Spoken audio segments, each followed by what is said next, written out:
You ready? The committee will come to order. The chair notes the presence of a quorum. Pursuant to committee rules, members of the committee may submit written opening statements for the record. I ask that members may revise and extend the remarks on the bills to be considered at this markup and have those remarks included in the record. Without objection, so ordered.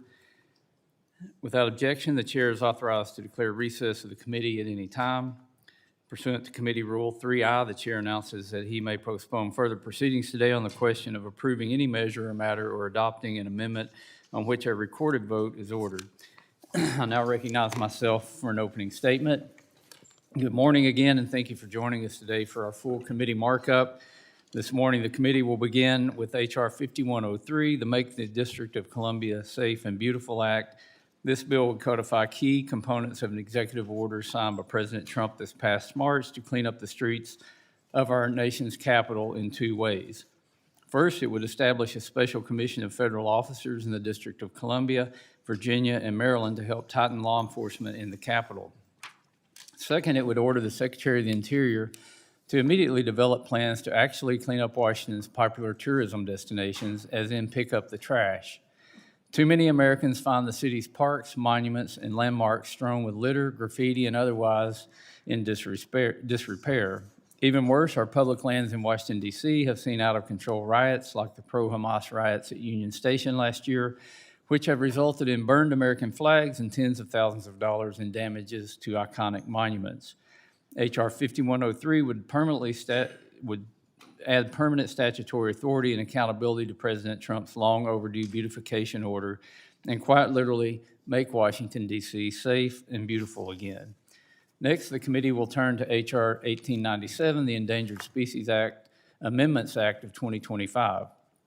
The story of the ESA is one Congress has seen too many times over the years, a noble idea passed with strong bipartisan support that over time is weaponized by special interests against its original intent. The main goal of the ESA is to use, and I'm quoting from the original ESA, to use all methods and procedures which are necessary to bring any endangered and threatened species to the point at which the measures provided pursuant to this act are no longer necessary. Over the last 5 decades, over 1,700 species have been listed under the ESA. Only about 3% have ever been recovered enough to be delisted. By its own terms, the ESA has failed. The ESA's primary function today is not to recover species, but to stifle people, to block economic development, clog court dockets, and put businesses and local communities at the mercy of unelected, unaccountable bureaucrats.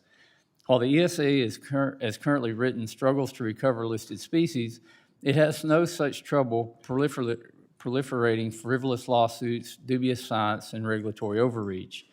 H.R. 1897 would reform the ESA by recommitting the landmark law to its original bipartisan purpose. It would bring recovery, science, and transparency back to the forefront of endangered species protection law.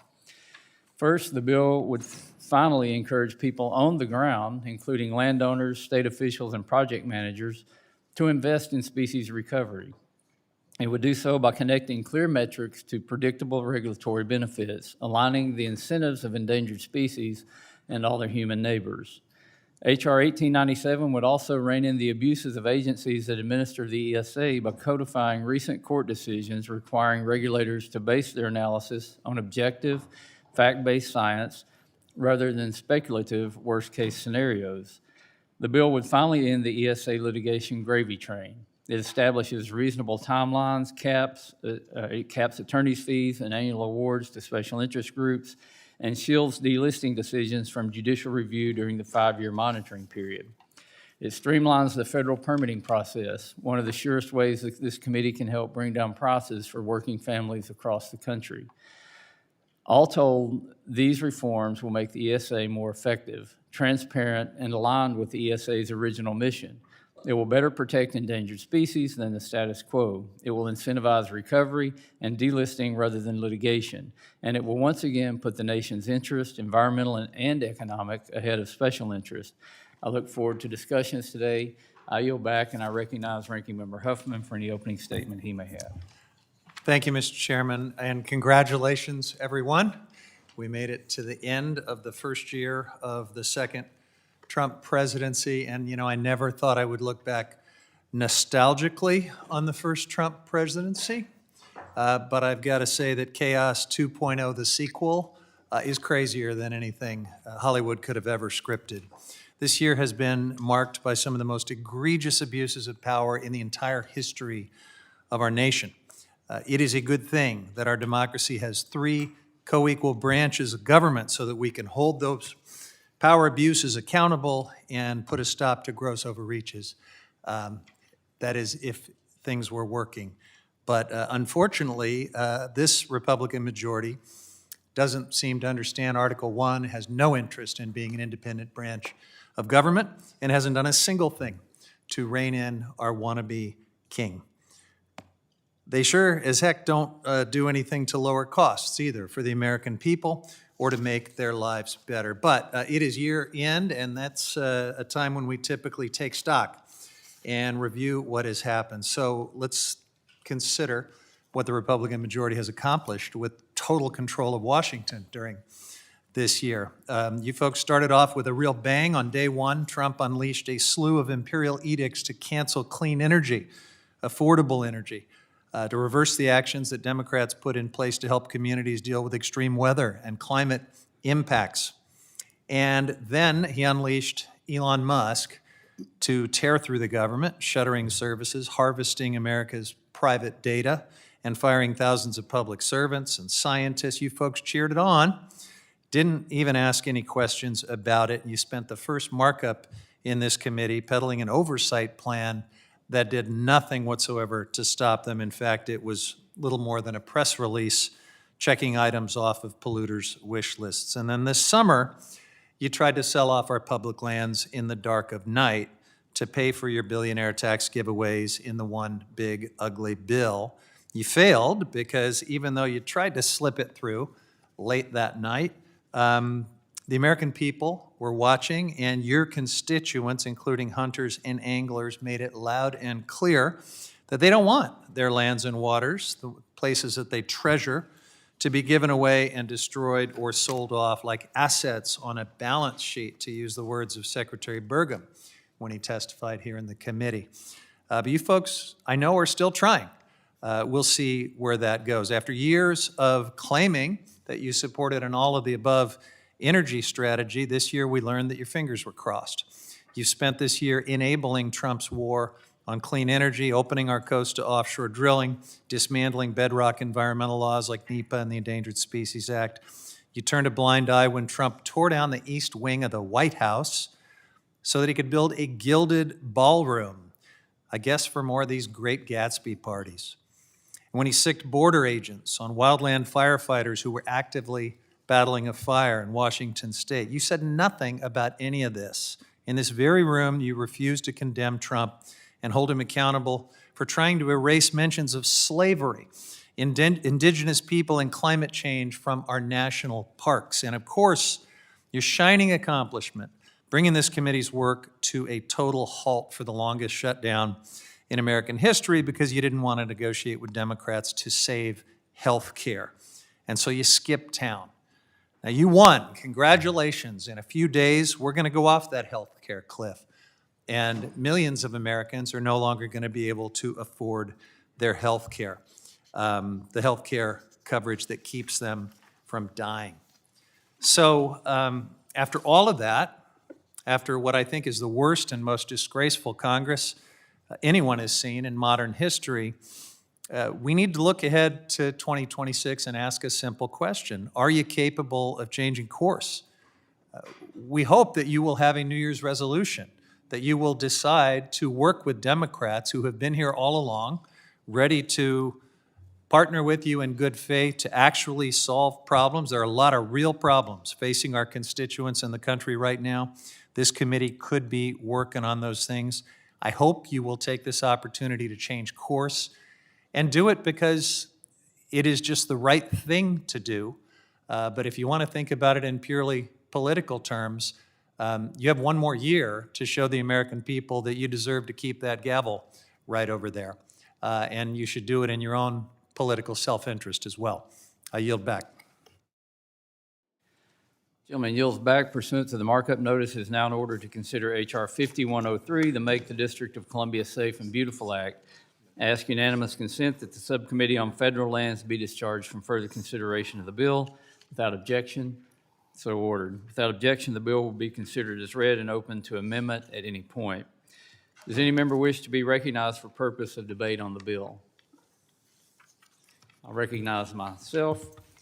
For 5 minutes, I support H.R. 5103, the Make the District of Columbia Safe and Beautiful Act. This legislation is essential to restoring law and order and renewing a sense of pride in our nation's capital. This is especially important as we prepare for America's 250th birthday celebration. Washington, D.C. should stand as a symbol of America's best. It should be a place where all Americans feel safe to celebrate what makes our nation great. Sadly, D.C. has become one of the most dangerous cities in the nation. The freedom, strength, and pride that once defined our capital have been overshadowed by violence, destruction, and the tragic loss of life. Last year recorded more than 29,000 crimes in D.C., including nearly 3,500 violent offenses, more than 2,100 robberies, and over 5,000 carjackings. In 2023, when homicide rates across the country decreased by 15%, D.C.'s homicide rate increased by more than 35%. But we cannot forget that there are real people behind these statistics. Just last month, 2 National Guardsmen, Sarah Beckstrom and Andrew Wolf, were brutally attacked near the White House in broad daylight.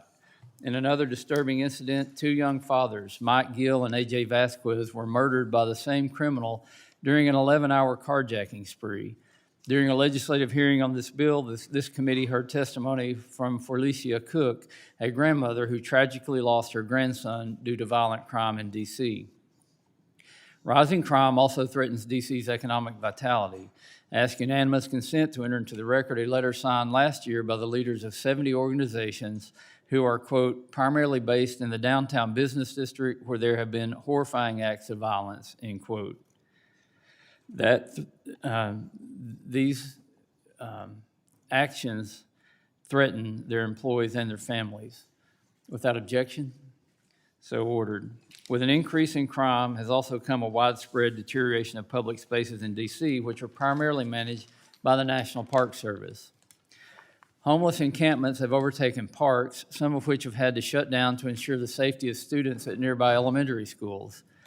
Vandalism has also become prevalent. Just last year, pro-Hamas riders defaced monuments, burned American flags, and raised foreign flags on National Park Service land near Union Station. I went to Union Station the night of these riots and met with police officers who were assaulted for simply trying to do their jobs. President Trump's actions to revitalize our capital's public spaces through his executive order, making the District of Columbia safe and beautiful, have had an immediate effect. Within just 1 week of President Trump's action, violent crime fell 58%, carjackings dropped by 60%, and there were 56% fewer robberies.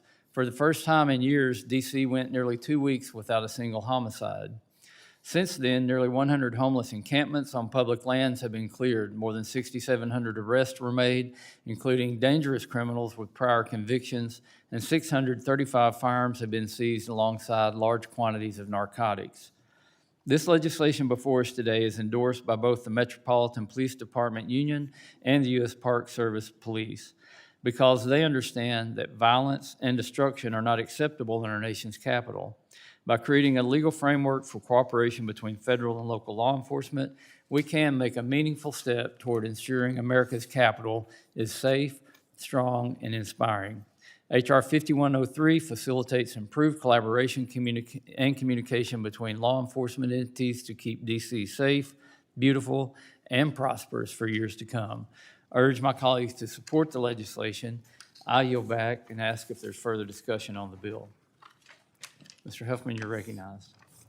Thank you, Mr. Chairman. I strongly oppose this deceptively titled Make the District of Columbia Safe and Beautiful Act.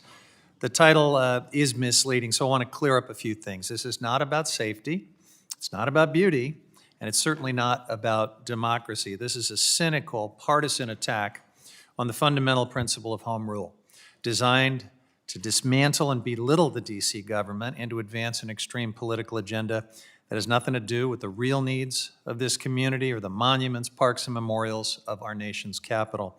If House Republicans were genuinely concerned about public safety in Washington, they would not have stripped language that allows DC to spend its own locally raised tax dollars at its approved level, blowing a $1.1 billion hole in its budget. But just this year, that's exactly what this Republican Congress did. You can't claim to care about crime and safety while simultaneously undermining the locally elected government's ability to fund police, invest in violence interruption programs, staff schools, and repair basic infrastructure. This bill is a Trojan horse. Under the guise of making DC beautiful, it creates a federally appointed commission with no representation from the locally elected government, with the goal of overriding local decision-making. And if you want a window into what this administration means by beauty, well, we have a pretty good example here. Take a look at the White House itself these days. They lecture us about beauty and order as Donald Trump orders the demolition of the East Wing so he can build himself a gilded ballroom. Historic space sacrificed for personal vanity. That's the beautification standard that we are dealing with here, and you folks just pretend everything is fine. This is about control, not community. It's about using Washington, D.C. and its people as pawns to score cheap political points regardless of the consequences. It's about advancing and executing a Trump executive order aimed at increasing the number of guns and concealed carry permits, along with an anti-immigrant platform, part of this broader package of bills seeking to federalize everything from local judicial appointments to mandatory minimum sentences and rolling back police reforms. And I have to say, I find it ironic to hear talk about law and order right now, when the very administration pushing this bill demonstrates every day its utter contempt for law and order in the institutions of DC. Starting the moment it took office, first day in office, President Trump issued a blanket pardon for nearly all individuals convicted of offenses related to the violent January 6th attack on the U.S. Capitol. You remember, Mr. Chairman, when you were huddled in Mr. McCarthy's office. I think there's a famous story about a Civil War sword that you were holding in that moment because we were under attack. But all those folks have been pardoned now. And this was an attack that brutalized D.C. And Capitol Police officers were injured and people died. The city was defiled. You can't claim to champion law and order while pardoning the lawbreakers who attack the seat of American democracy and those who defend it. And on the issue of crime, statistics show the real story. In 2024, before President Trump took office, violent crime in the district dropped by 35%. It was the lowest it had been in over 30 years, but that did not stop this administration from building a false narrative in order to justify a MAGA takeover. And while I'm sure we will hear people questioning these statistics today, Mayor Bowser pointed out in a recent letter, the crime decrease statistics have been, quote, corroborated by independent data on visits to district hospitals for firearm injuries, which shows a 33% decrease in firearm injuries for the first 10 months of 2025 when compared to the prior year. So that's a decline that started back in 2024, well before the Trump takeover, and it's continued this year due to the efforts of the district government and their police department. H.R. 5103 is a political spectacle. It fails to address the real challenges of our nation's capital, challenges that are made worse by congressional interference with the district's elected officials and legislation. 700,000 Americans call the District of Columbia home. They pay federal taxes. They serve in our military, and like all Americans, they deserve the right to govern themselves. I yield back. Gentleman yields back. Is there further discussion? Mr. Chair. Stauber, you're recognized. Thank you, Mr. Chairman. I rise in support of the Make the District of Columbia Safe and Beautiful Act, which addresses our federal government's mismanagement of the District of Columbia and ultimately makes the district a safer place for all Americans. At our recent legislative hearing on this bill, we heard from several stakeholders who live, work, and enjoy our nation's capital. We heard from the law enforcement community who keeps the district safe and how they are not being given the proper tools or support to carry out their mission.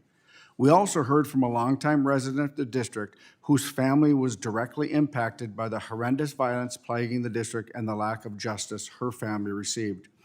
Through President Trump's executive order making the District of Columbia safe and beautiful, additional tools and flexibility have been provided to federal agencies and our local partners to ensure the district is in fact safe and beautiful, and it is already making a difference. H.R. 5103 would codify many of the provisions in the President's executive order, ensuring this positive impact continues for years to come, lifting up and advancing our capital city for the benefit of all Americans. I urge my colleagues to join me in supporting the bill, and I yield back. Gentleman yields back. Is there further discussion on the bill? Hearing none, it is now in order to consider amendments to H.R. 5103. I recognize myself for the purpose of offering an amendment in the nature of a substitute designated Westerman 44 ANS. Without objection, the amendment is considered read and open to amendment at any point. Is there further discussion on the amendment? I'll recognize myself. I do urge my colleagues to support the ANS, which makes a simple change to update the bill's short title. This legislation has already received technical assistance from the Department of the Interior and was marked up by the House Oversight and Government Reform Committee. The ANS makes a simple, straightforward change to a bill that will restore safety, order, and national pride in our nation's capital. H.R. 5103 is a common-sense bill that simply ensures that federal and local law enforcement entities communicate with each other to curb rampant crime and restore defaced monuments and public spaces. I urge my colleagues to support the ANS and underlying bill and yield the balance of my time. Is there further discussion on the amendment? If there's no further discussion on the amendment, it is now in order to consider amendments to the ANS to H.R. 5103. I recognize Ranking Member Huffman for the purpose of offering an amendment designated Huffman number 1. Without objection, the amendment is considered read. Thank you, Mr. Chairman. This amendment Mr. would- Chair, I reserve a point of order against the amendment. It's too late, Mr. Chairman. I've begun debate. That point of order is too late. It's not too late. The point of order is recognized. Well, I will continue. Mr. Chairman, my amendment would simply authorize the $2 billion that President Trump himself requested to support the District of Columbia and its residents. I don't know if anyone remembers this, but back in August, when the President signed the Make D.C. Safe and Beautiful Again Imperial Edict, he told the press that he would seek $2 billion from Congress for the effort. And to my knowledge, that just never happened, like so many Trump promises. Must have gotten lost under the chandelier catalog somewhere. So this amendment would follow through on the President's stated goals, hold him to his promise. Should be a no-brainer for my Republican colleagues to support this. My amendment takes a holistic approach in order to address real community needs, would authorize funds to expand healthcare access, reduce homelessness, increase food security. It would invest in programs that we know reduce crime and recidivism, like youth outreach, drug treatment, and gun violence protection programs. It would invest in the Metropolitan Police Department to ensure the local police force is properly trained and staffed. And importantly to this committee, it would provide funding to the National Park Service to address the condition of parks and roads in the district. The way to help D.C. is to invest in its people, not through staged photo ops of federal agents walking the streets. With the cost of living skyrocketing to crisis levels thanks to Republican policies, residents of D.C. need policies that will make it possible for them to protect and support their families. If my Republican colleagues are serious about helping the District of Columbia, they should put their money where their mouth is and vote yes on this amendment. I urge support and yield back. The gentleman yields back. Is there further discussion on the amendment?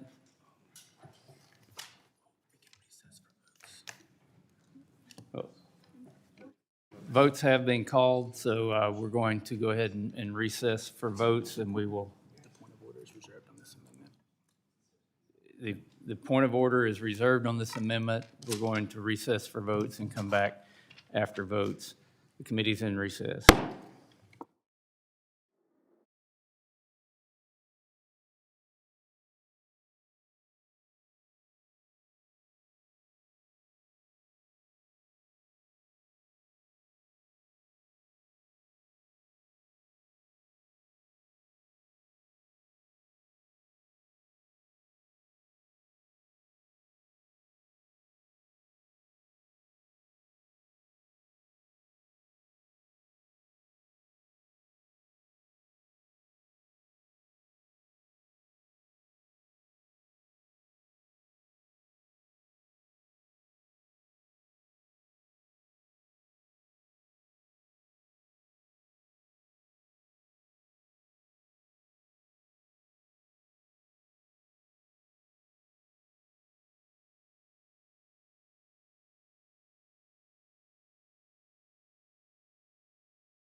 The committee will come to order. The chair notes the presence of a quorum.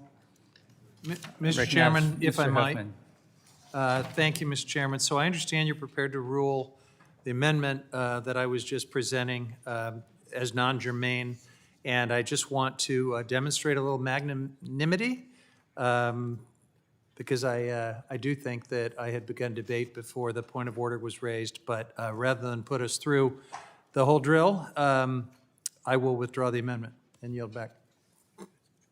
Amendments withdrawn. The Christmas spirit that you're exuberating here is appreciated. I now recognize Ranking Member Huffman for the purpose of offering an amendment designated Huffman number 2. Without objection, the amendment is considered read. Thank you. Enough of that magnanimity stuff. There is no point of order against this amendment. Thank you, Mr. Chair. So we obviously disagree on the merits of the underlying legislation, but I do hope we can agree on the shared goal of protecting the American people and safeguarding the health and well-being of our law enforcement officers, which is the focus of this amendment. And in recent months, I've heard directly from Park Police who've reported a sharp increase in high-speed chases following the Park Service's dramatic change in its pursuit policy in August of this year. They have a lot of serious concerns, both about risks to the public and the mounting dangers to their own safety in the line of duty.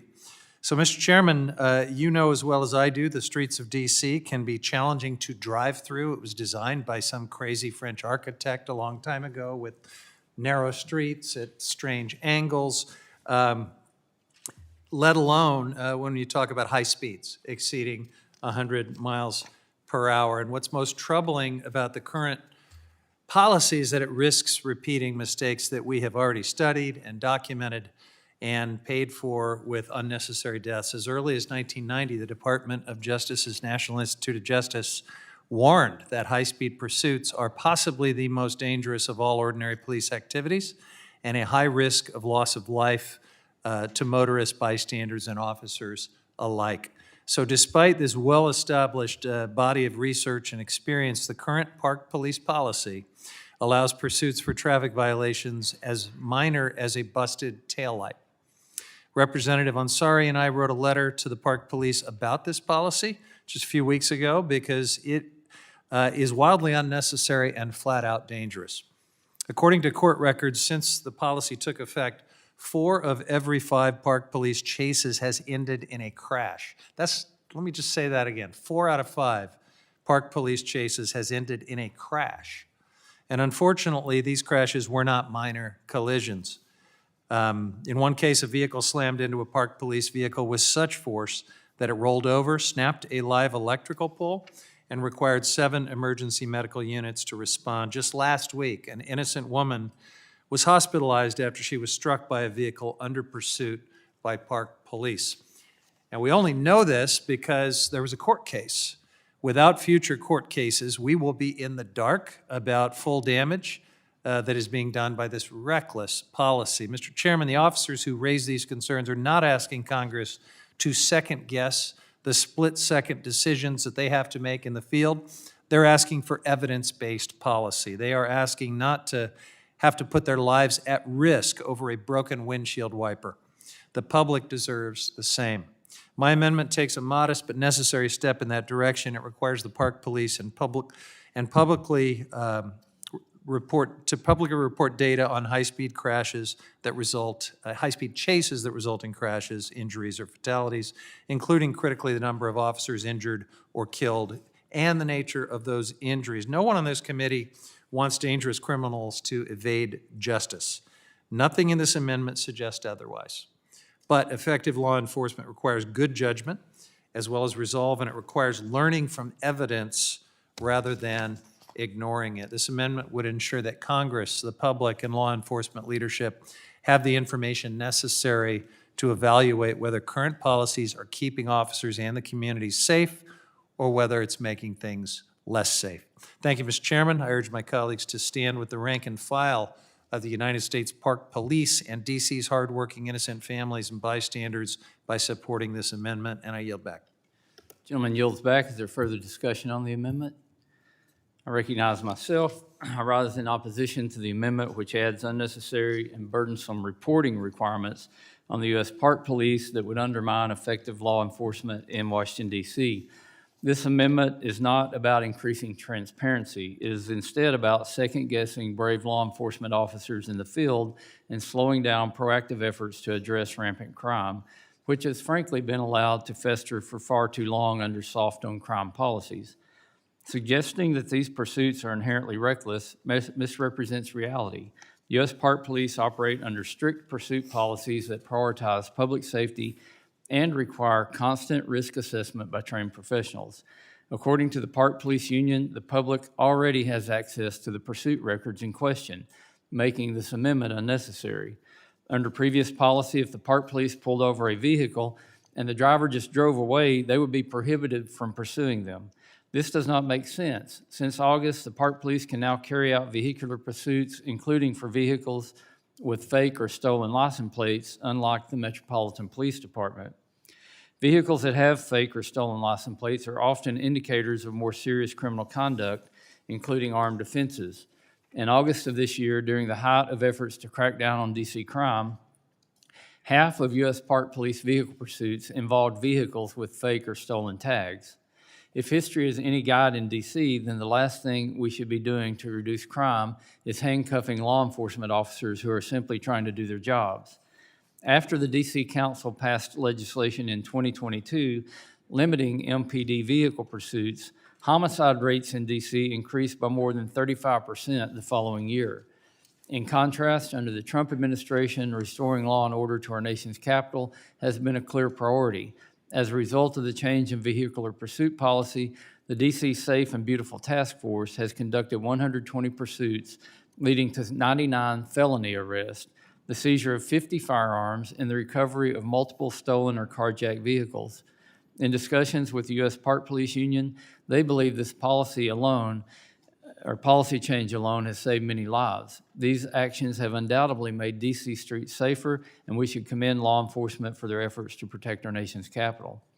While we all support greater transparency, unfortunately, this amendment as drafted falls short of those goals. By requiring reports within 30 days of a vehicular pursuit, this amendment prevents thorough investigations and oversight when warranted. I urge my colleagues to vote no on the amendment and to support H.R. 5103, which will help restore safety and order to our nation's capital. I yield back the balance of my time. Is there any further discussion on the amendment? If there's no further discussion on the amendment, the question is on the amendment offered by Ranking Member Huffman, designated Huffman number 2. All those in favor signify by saying aye. Aye. Come on, Darren. All those opposed, no.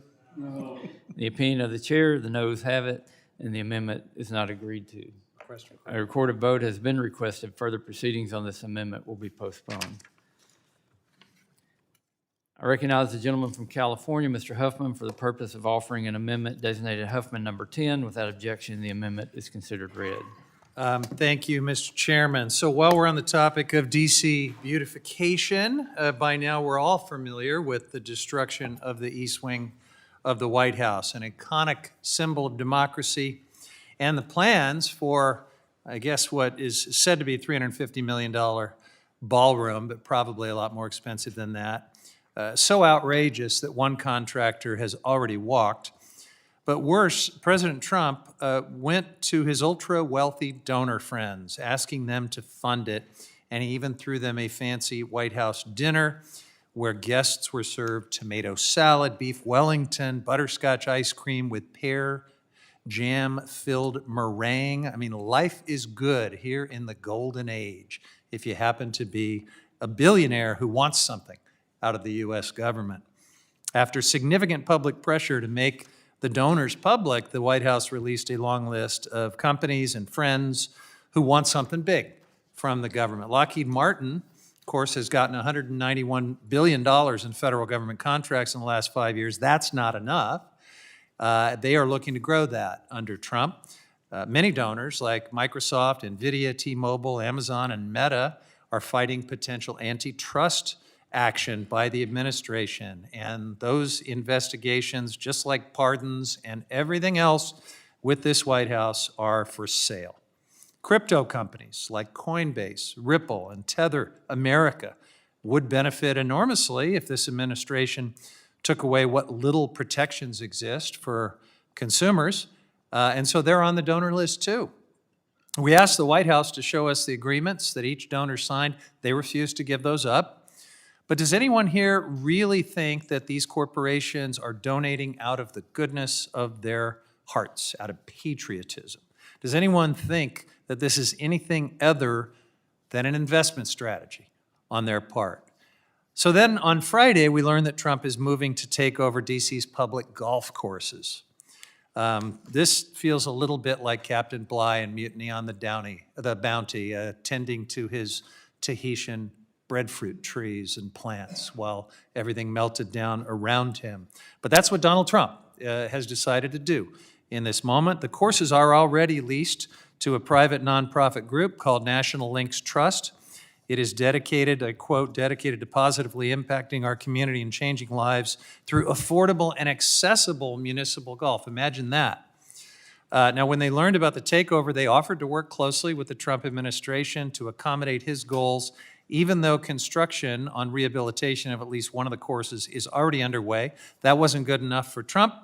And so we just have to wonder what kind of gilded Great Gatsby golf scheme he is insisting on pursuing right now.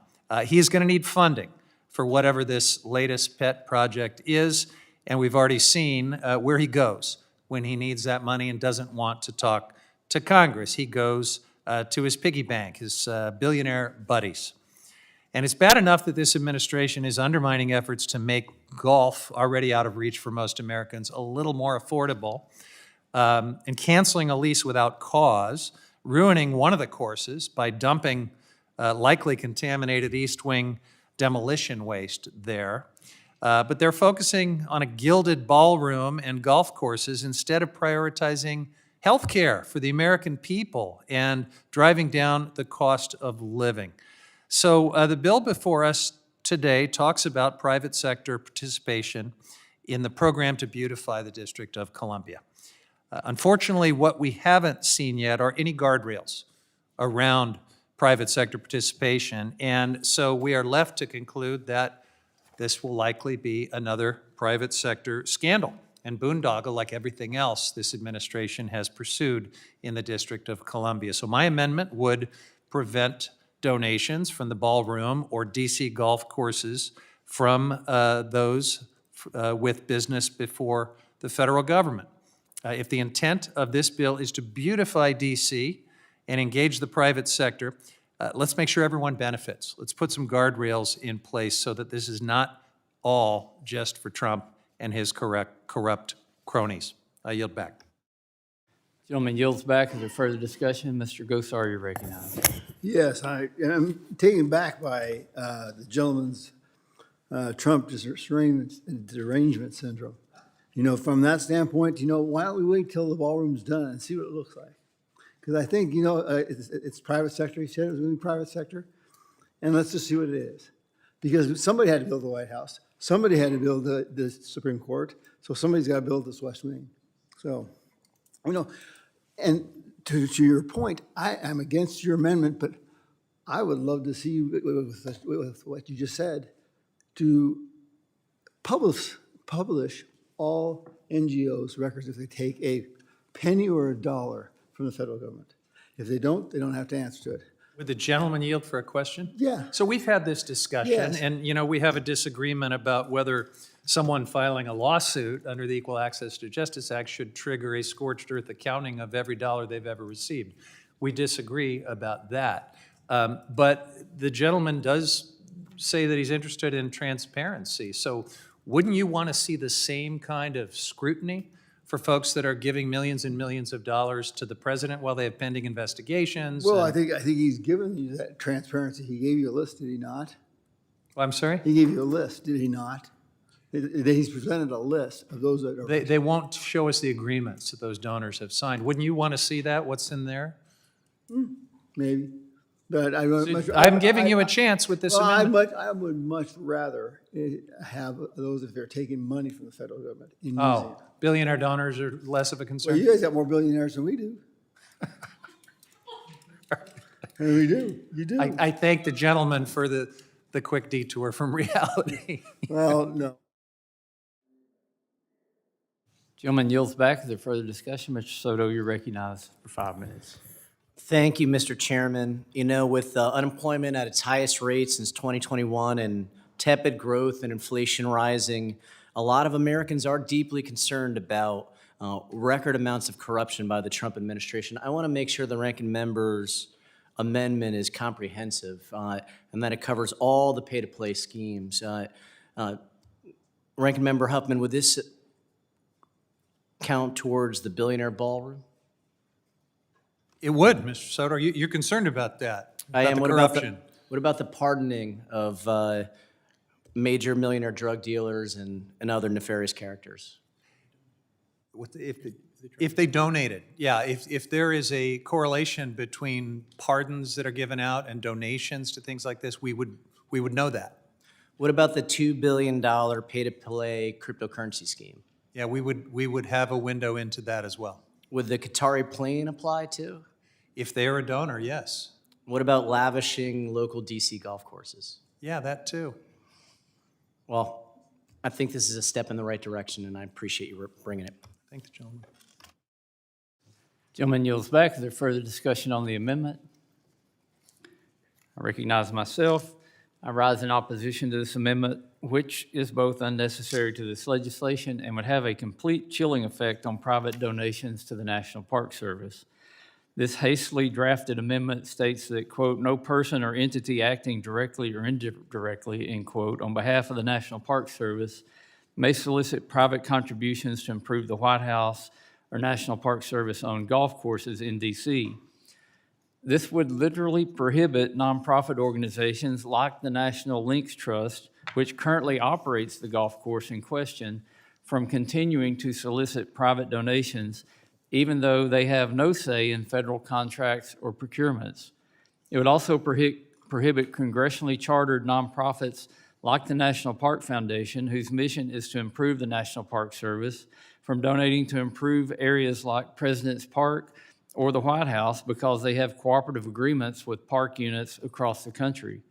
There's absolutely nothing in this legislation that has anything to do with pay to play.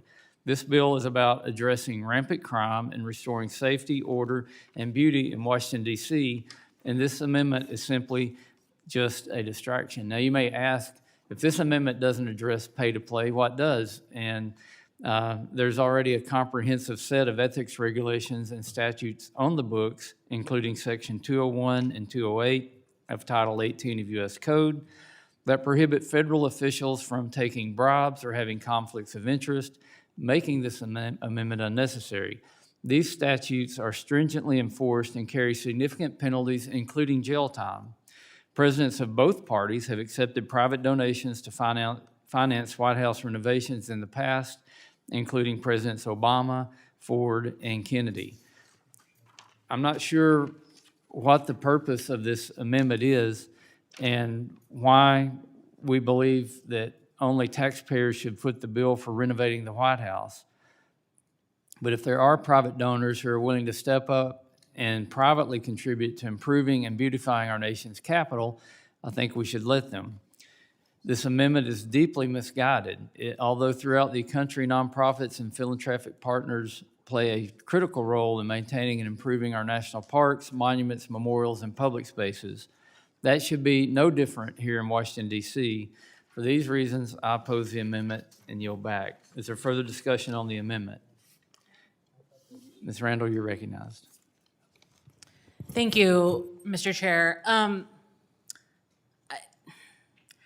Listening to this discussion, I can't help but think about like how my constituents and so many of the American people see what is happening in Washington, D.C. I think you mentioned the robust ethics rules that exist already, and I don't believe that the American people feel like they are doing their job to ensure that we are fighting the corruption and the self-dealing that is rampant under this administration. I hear all the time from constituents of all political stripes that they don't trust the power dealers in Washington, D.C. to have their neighbors' best interests at heart. I think the more that we can do to make our constituents, the American citizens, confident that we are controlling corruption, the better it is for our future and our government. And look, I spent my pre-political career as a development officer for a number of nonprofit organizations. I believe in the power of philanthropy, especially to meet needs that are not being met by the government, like unaffordable health care and the inability to access education. But I don't think the American people are like chomping at the bit to get private donors to fund White House renovations and fancy golf courses. I don't think that is in the best interest of the American people. They want us to solve the problems that they're facing so that their budgets are easier to handle, so that they can afford the things that they need, so that they can keep a roof over their head. Not that we can build a fancy ballroom, and anything that we can do to fight this corruption, to show people that we are not here on the side of the rich and the well-connected who continue to twist the rules in their favor, I think is good for the promise of government, not partisanship, but government long into the future. Thank you. I yield back. Is there further discussion on the amendment? Recognized for 5 minutes. Thank you, Mr. Chairman and Ranking Member. I'm in support of this amendment for the reasons that my colleagues have stated, but more generally, I have concerns with this bill and what it does to the principles espoused in the Declaration of Independence that we believe in government by consent of the governed. DC has home rule. DC deserves that we protect, that we respect, that we uphold its autonomy and self-government. And I find it appalling, offensive, and undemocratic and unprincipled that we are attacking DC's home rule, that the president and this Congress are taking steps to take back democratic rights that belong to the residents of Washington, D.C. This is a matter of special importance to me because I believe in upholding the autonomy and self-government of the territories and commonwealths of the United States. Puerto Rico is a self-governing commonwealth with its own constitution, and we consented to our relationship with the U.S., and we believe that mutual consent must be the basis of any relationship between the United States and its jurisdictions. And D.C. has a particular obstacle. D.C. is subject to encroachments of its home rule without being able to vote for elected representatives in the House and Senate. And how do you address that shortcoming from our Constitution 250 years ago, which did not envision D.C. would become the metropolis it is today? Well, you work around that limitation by giving places like D.C. or the territories and commonwealths more self-government to compensate for their lack of federal participation and voting rights. But what we're doing here is the exact opposite. We are taking away their self-government, we are taking away their autonomy while not giving them more power and more participation in federal decision-making. And that is unfair. So on behalf of, thank you. On behalf of Washington, D.C., on behalf of the territories and commonwealths of the United States, I oppose this bill. I advocate for greater self-government and for greater participation in federal decision-making for those who currently do not have it. Thank you, and I yield back. Gentleman yields back. Mr. Stauber, you're recognized. Mr. Speaker, I yield my time to Representative Gosar. So would the gentleman go back in the Constitution and look at the place of central government, that not to ever be a state because it would have undue influence over itself? So would you agree with that one? I believe that when the Constitution was drafted, what the Constitution included in respect to Washington, D.C. and the territories did not contemplate what Washington, D.C. and the territories would become. Yeah. Now, to the I reclaim my time. That's wrong, because if you go into Federalist Papers, they thought that the biggest problem was going to be that it would have undue influence over all decisions. So that's why they said they're not going to have this central part of government be a state, because it would have undue influence. So if you go back to the Federalist Papers, that argument doesn't follow. And, well, first of all, I'm not advocating for D.C. statehood. I'm advocating for respect to its home rule. No, If the people of D.C. want more self-government to compensate for their lack of federal rights, I think Congress at the very least, should uphold the self-government it currently has, but it should also be respectful to their wishes. Now, when the Constitution was drafted, I do not think the framers envisioned Washington, D.C. becoming a city of close to 1 million residents. Now, the Constitution was amended to grant federal presidential voting rights to the people of D.C., an acknowledgement that D.C. had changed, and it has continued to change. But what we're arguing today is for respect to D.C.'s self-government, to stand by the principle of government by consent of the governed. I think the Constitution had a purpose in the late 1700s with respect to Washington, D.C., but I do think that the founders, in the spirit of the founders, would be to respect the people of D.C.'s right to self-government. I have. I yield back. Gentleman yields back. Is there further discussion? There's no further discussion. The question is on the amendment offered by Mr. Huffman, designated Huffman number 10. All those in favor signify by saying aye. All those opposed, no. Opinion of the chair, the noes have it. A recorded vote has been requested. Further proceedings on this amendment will be postponed.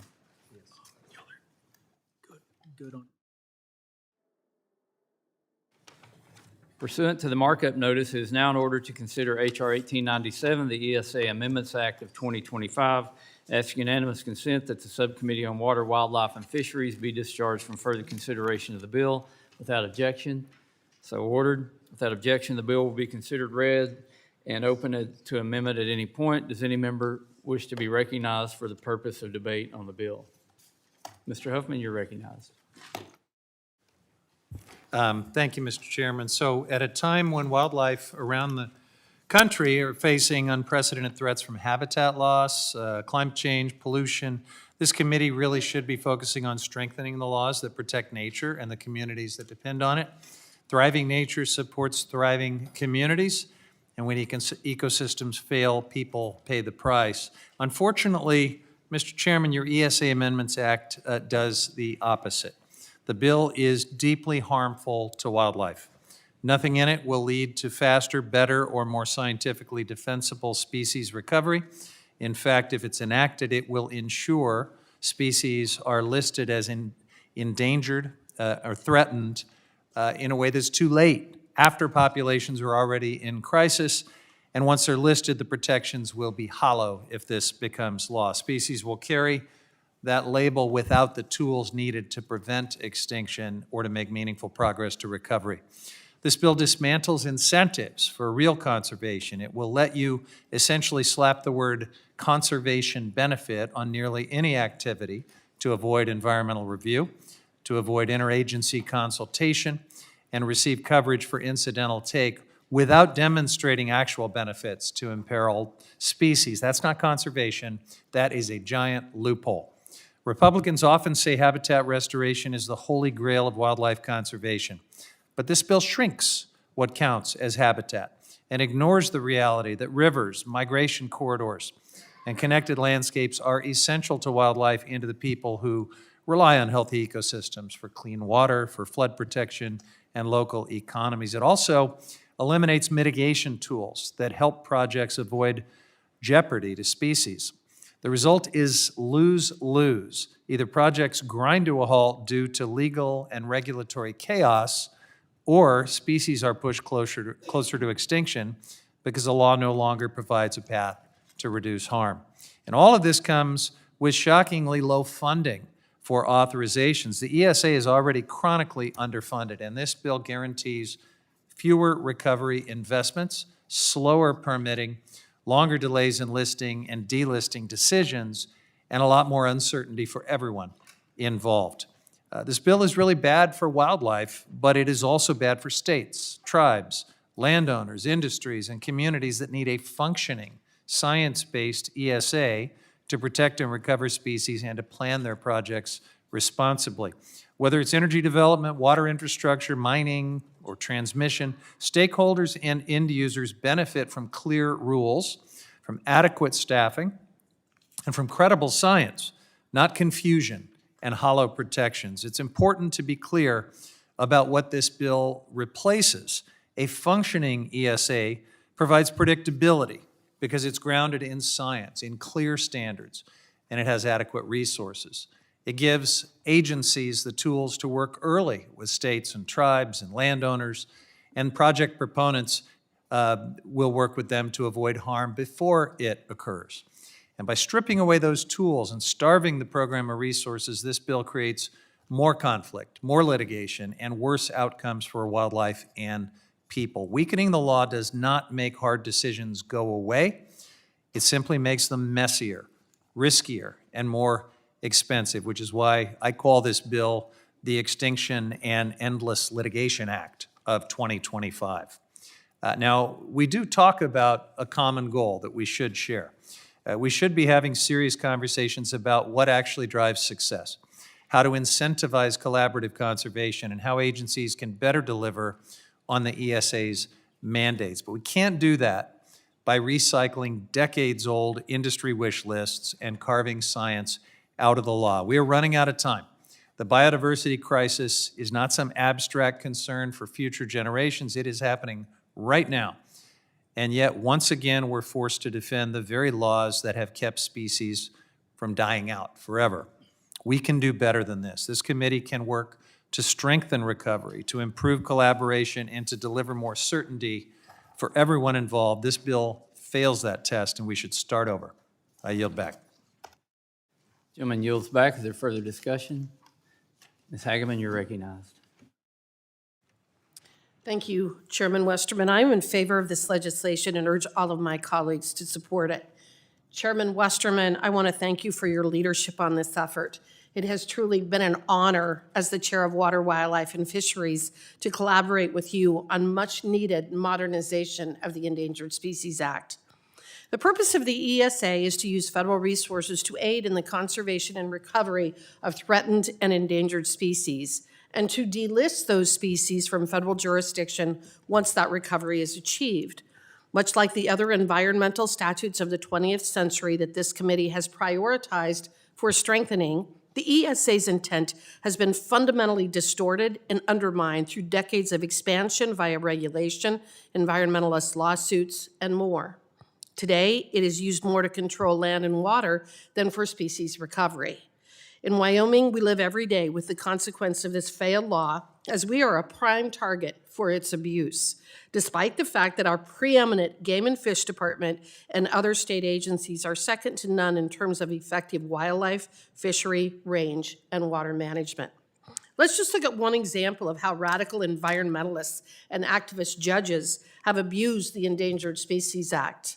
The Greater Yellowstone Ecosystem grizzly bear has been listed as threatened since 1975. It is currently more than double its recovery population and has met and exceeded that recovery goal for almost 3 decades. Think of that. This species has been recovered for almost 30 years, and yet it continues to languish on the ESA list, taking up much-needed resources that could be better and more effectively used to recover and protect other species and habitat. But past Fish and Wildlife Service delisting actions based on this recovery success to shift the management back to the states where it belongs has been blocked by the Enviros and an activist judge out of Montana. The result is a bear that is expanding its range by over 3% per year, further endangering the safety of my constituents, their livestock, other wildlife, and more. Wyoming is responsible for the successful recovery of the grizzly bear, investing over $50 million in doing so.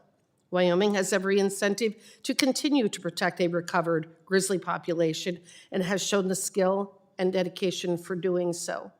I don't think that there's any state in the nation that it does not also agree with the ideas and the ideals behind the Endangered Species Act, but would be better at managing these wildlife resources rather than having them on the list. Yet here we are with the ESA being weaponized and used for purposes that were never intended. The reforms in this bill would allow ESA recovery success stories like the Greater Yellowstone Ecosystem grizzly bear and change what is the currently failed ESA, pursuant to which only 3% of listed species have been recovered. This bill is really good for wildlife, aquatic species, habitat, communities, local governments, landowners, tribes, and states, as well as the future of our country. I urge all of my colleagues to support the ESA Amendments Act, and I yield back. Young lady yields back. Is there further discussion? Mr. Chairman, I just want Mr. to Zell, thank you're you. recognized. I want to thank you for your leadership in this, introducing this Endangered Species Act Amendment Act of 2025. I'm proud to be an original co-sponsor. The Endangered Species Act was created to help recover species and protect wildlife. That's a goal that we believe in Mississippi. We care about our land, our water, and the outdoors. But over the years, the ESA has drifted away from common sense. Too often, bureaucrats in Washington who've never set foot on our land have gotten in the way. Instead of working with landowners, the system has relied on red tape, rigid timelines, and endless lawsuits. And the results haven't been good. Since 1973, around 1,700 species have been listed, but only about 3% have been fully recovered. That tells me this system isn't working. In Mississippi, no one knows the land better than the people who live on that land, work at every day. Our farmers, foresters, hunters, and landowners have been conserving wildlife long before there was a federal statute telling them how to do it. They want to do right by the land, and they also need a system that treats them like partners, not problems. Chairman Westerman, this is exactly what this does. It puts the focus back where it belongs, on recovery, not paperwork. It cuts out duplicate permitting, provides clear rules, and gives landowners certainty when they set up to conserve the species. It also gives states a stronger voice in developing recovery plans because states understand their land, their wildlife, and their communities better than Washington ever could. Mississippi's natural resources are part of who we are. This bill respects that, protects wildlife, and brings much-needed common sense back to the Endangered Species Act. I thank Chairman Westerman for his leadership, and I urge support of this legislation. I yield back. Gentleman yields back. Ms. Grijalva, you're recognized. Thank you, Mr. Chairman. I want to speak in opposition and raise several concerns about the Endangered Species Act Amendments Act of 2025. This bill is the latest attempt by House Republicans to bundle a wish list of giveaways to special interest groups under the guise of reform. Rather than strengthening the Endangered Species Act's core purpose to prevent extinction and recover species, this legislation undermines it at nearly every stage and puts additional species at risk of disappearing. Despite repeated claims about permitting certainty, this bill would actually increase legal uncertainty, throw the system into chaos, and lead to more litigation and more permitting delays, not fewer. From an Arizona perspective, these concerns are particularly pronounced. Arizona is home to over 70 federally recognized, federally listed threatened and endangered species, many of which rely on the fragile desert, riparian, and borderlands ecosystems that are already under extreme pressure from drought, rising temperatures, and long-term water scarcity.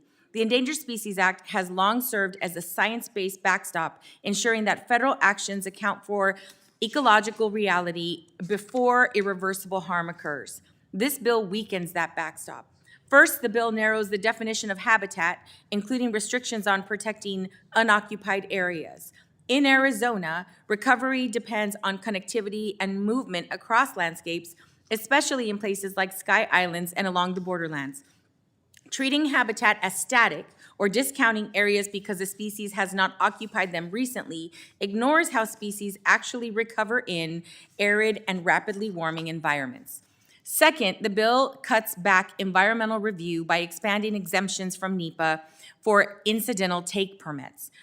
For many Arizona communities, NEPA is the primary tool that ensures public transparency, tribal input, and informed decision-making, particularly when projects affect groundwater, rivers, and wildlife corridors. Reducing review does not reduce impacts. It simply reduces visibility, which ultimately increases conflict and delays.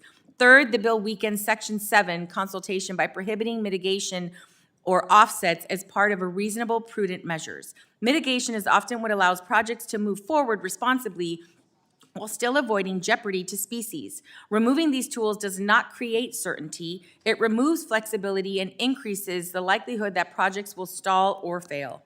I'm also concerned that the bill locks in Trump-era ESA rules, including a narrow approach to evaluating the foreseeable future. In a state already experiencing climate-driven impacts, this makes it harder to address long-term threats we know are real, even if their full effects unfold over decades.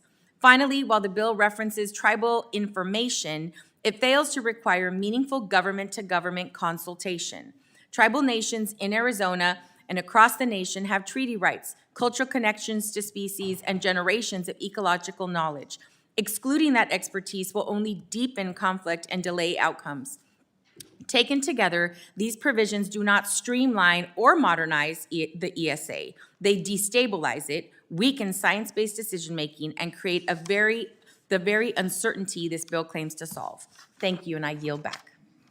Gentlelady yields back. I recognize myself, and I do rise and speak in support of my bill, the ESA Amendments Act of 2025, which reauthorizes and makes much-needed reforms to one of the most consequential laws in this committee's jurisdiction.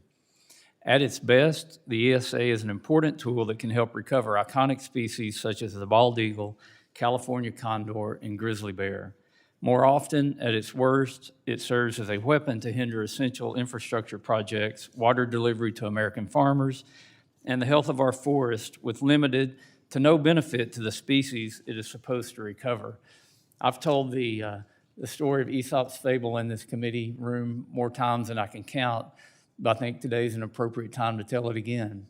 There was an eagle soaring high when he was pierced by an arrow, and as he was fluttering to the ground, he looked back at the arrow and said, "Alas, I have been pierced by an arrow feathered with my own plume." And that's exactly what we've done with the Endangered Species Act. And another bird that's been pierced by an arrow feathered with his own plume is the northern spotted owl. I wore my owl tie today in honor of the northern spotted owl, which in zeal to, quote, protect the northern spotted owl in 1990, we drove an entire industry almost out of the Pacific Northwest. Now, what did that result in? Driving the timber industry out of the Pacific Northwest? We now import about 30% of our wood products into our country. We're the largest importer of wood products in the world, yet we have the healthiest, most thriving forest in the world. That doesn't really make sense. But let's go back and look at over 30 years of data of what happened to the northern spotted owl since we decided to save it and listed it as threatened on the endangered species list. The populations have continued to plummet. But there's an interesting bright spot with the northern spotted owl. It's on managed forest in the Pacific Northwest. Come to find out, the private land, what little of it there is out there, has become a bright spot in recovering the northern spotted owl because they prefer the managed forest. What's happened on the public lands? We have this immigrant that moved in called the barred owl that likes to go in and find a spotted owl nest and make home there, kick the spotted owl's eggs out of it, lay their own eggs, and take over the habitat. That's how the Endangered Species Act has been abused. That's not fixing the problem. That's amplifying the problem. We want an Endangered Species Act that works to recover species as it was initially intended to do. And that's what this bill does. It takes the ESA back to its original intent, to recover listed species to the point where they no longer need protection. It does so by requiring the establishment of objective incremental recovery goals for listed species and by providing regulatory benefits when those goals are met. This creates an incentive-based structure that promotes better outcomes for listed species and regulatory clarity. The bill codifies critical definitions that prevent agency overreach. The legislation defines best available science and how it should be applied. For too long, the agencies that administer the ESA have used worst-case scenarios to justify listing decisions or draconian restrictions on certain industries in the name of protecting the listed species. This was highlighted in the Maine Lobstermen Association versus National Marine Fisheries Service court decision regarding the ESA biological opinion for the Maine lobster fishery. In that case, the D.C. Circuit found that agencies cannot select pessimistic values that lead to conclusions of higher risk and give endangered or threatened species the benefit of the doubt, but must focus on likely outcomes. H.R. 1897 codifies this principle into law. In addition, H.R. 1897 builds upon the work this committee has done to streamline and reform the federal permitting process. It does so by ensuring that the area subject to the ESA consultation is not speculative, that the conclusion or the consultation is based on effects that are reasonably certain to occur, and that any modifications made to the proposed action by the consultation impose the fewest cost to the applicant. This bill includes the necessary guardrails on how attorney's fees can be issued in ESA litigation, such as a cap on how much a group can receive in a single adjudication and limiting the number of times a single group can collect attorney's fees in a calendar year. This time is the time for us in this committee to act to reform and modernize the ESA for the benefit of the species that need to be recovered and protected in this country. This ESA Amendments Act accomplishes that. I urge support, and I yield back. Is there further discussion on the amendment? Ms. Randall, or on the bill? Ms. Randall, you're recognized. Thank you so much, Mr. Chair. I'm glad to hear so much interest in our bald eagles and our spotted owls in Washington State and across the Pacific Northwest. And I'm also glad that the Endangered Species Act did its job to bring back the bald eagle in our beautiful state. The story about being pierced by a feather, I think, is a robust and complicated one when we think about how connected to the land the first people of our communities are, how connected to the wildlife and connected to the origin stories of the Northwest, of the Olympic Peninsula. And I feel really honored to get to work alongside so many tribal leaders who are keepers of these stories and who, do incredible environmental stewardship work. And, the Environmental Species Act has been essential in not only the birds, in protecting and bringing back these birds, but in our salmon habitat restoration in the Northwest, in bringing back runs of salmon that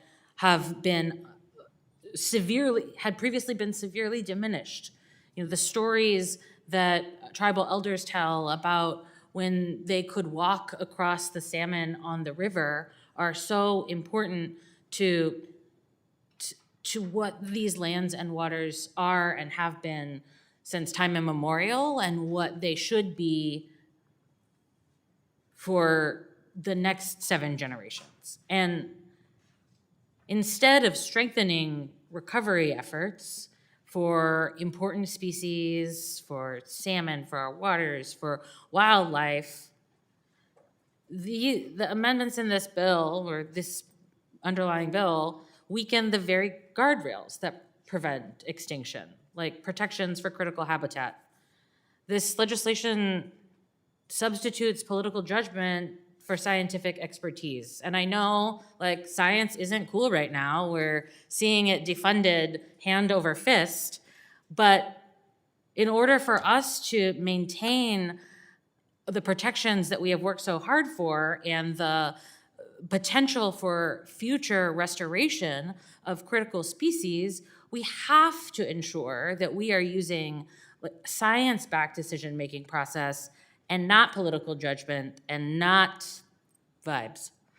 This bill tips the scales away from science towards short-term convenience, often at the expense of long-term ecological and economic stability.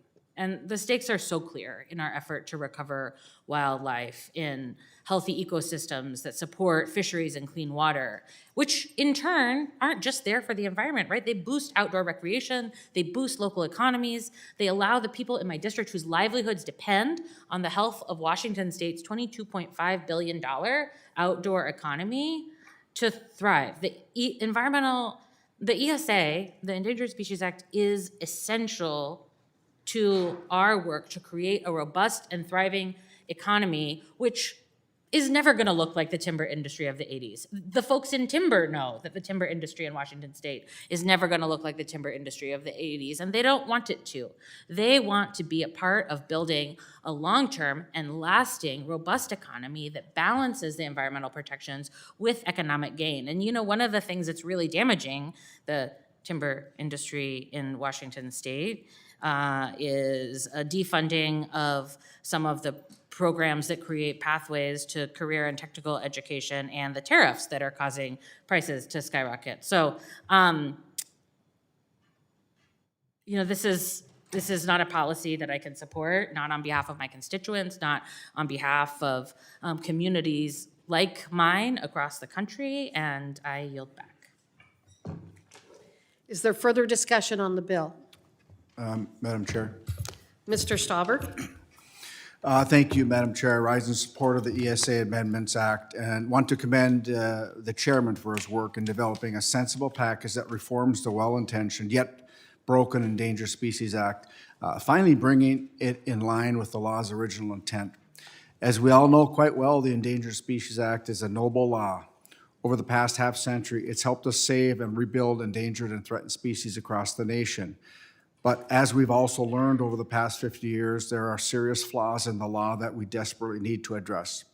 Congress never intended species to be listed as threatened or endangered under the ESA in perpetuity. The ESA was passed into law to protect and recover vulnerable species. I want to reiterate the operative word there, recover. Over the past 5 decades, we've completely forgotten about the recovery part, and in the process, we're failing the exact species that the ESA was intended to protect. Not only is the ESA failing the species it is intended to protect and recover, it is also failing the American people. Every day, rural Americans across the United States, including those in my district in northern Minnesota, must deal with the broken ESA. Take the gray wolf, for example. The gray wolf has far exceeded its recovery goals. Yet, time and time again, when the U.S. Fish and Wildlife Service, under both Republican and Democrat administrations, seek to delist the gray wolf, activist groups and activist judges weaponize the ESA and block its delisting. That is having a real impact on my constituents in northern Minnesota, which is home over half the gray wolves located, which is home to over half the gray wolves located in the lower 48. Thanks to the broken ESA, my constituents are put at risk when wolves roam residential neighborhoods on a near daily basis. The photo behind me is from a few weeks ago, right on the school grounds of Ely High School in Ely, Minnesota, in the middle of the school day. Children are maybe 100 feet away from this wolf, and because of the broken ESA, unless one of those wolves attacked one of those children, there's nothing that can be done to protect them. And if that happened, it would be too late. And why aren't my constituents being protected? The broken ESA. To some of my colleagues, the broken ESA is just something they debate about in hypotheticals in this committee. It's not something that they have to deal with on a daily basis. But guess what? It isn't a hypothetical issue for my constituents. The broken ESA is a real issue that is harming my constituents and putting their lives at risk. It's beyond time we reform the ESA, and the ESA Amendments Act does just that. I urge my colleagues to join me in supporting of the bill, and I yield back. Is there further discussion on the bill? Hearing none, it is now in order to consider amendments to H.R. 1897. And I first recognize myself for the purpose of offering an amendment in the nature of a substitute designated Westerman 036 ANS. Without objection, the amendment is considered read and open to amendments at any point. I speak in support of the ANS, which makes technical edits to the bill and clarifies certain key terms in the Endangered Species Act. Specifically, the ANS provides additional clarity to key terms such as best available science, significant portion of a species range, and reasonably certain to occur. The language included in the ANS will provide greater direction to federal agencies, thereby promoting certainty for regulated parties and better conservation outcomes for listed species. In addition, the ANS provides guidance on the application of critical habitat designations, outlining a straightforward procedure for conducting an exclusion analysis and for deciding when a designation is not prudent.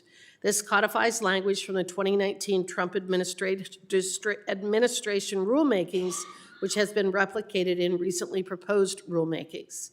Finally, the ANS also codifies the recent federal court decision in Kansas Natural Resources Coalition versus U.S. Fish and Wildlife Service, which held that when developing regulations for threatened species, The U.S. Fish and Wildlife Service and the National Marine Fisheries Service must consider the conservation and economic effects of those regulations.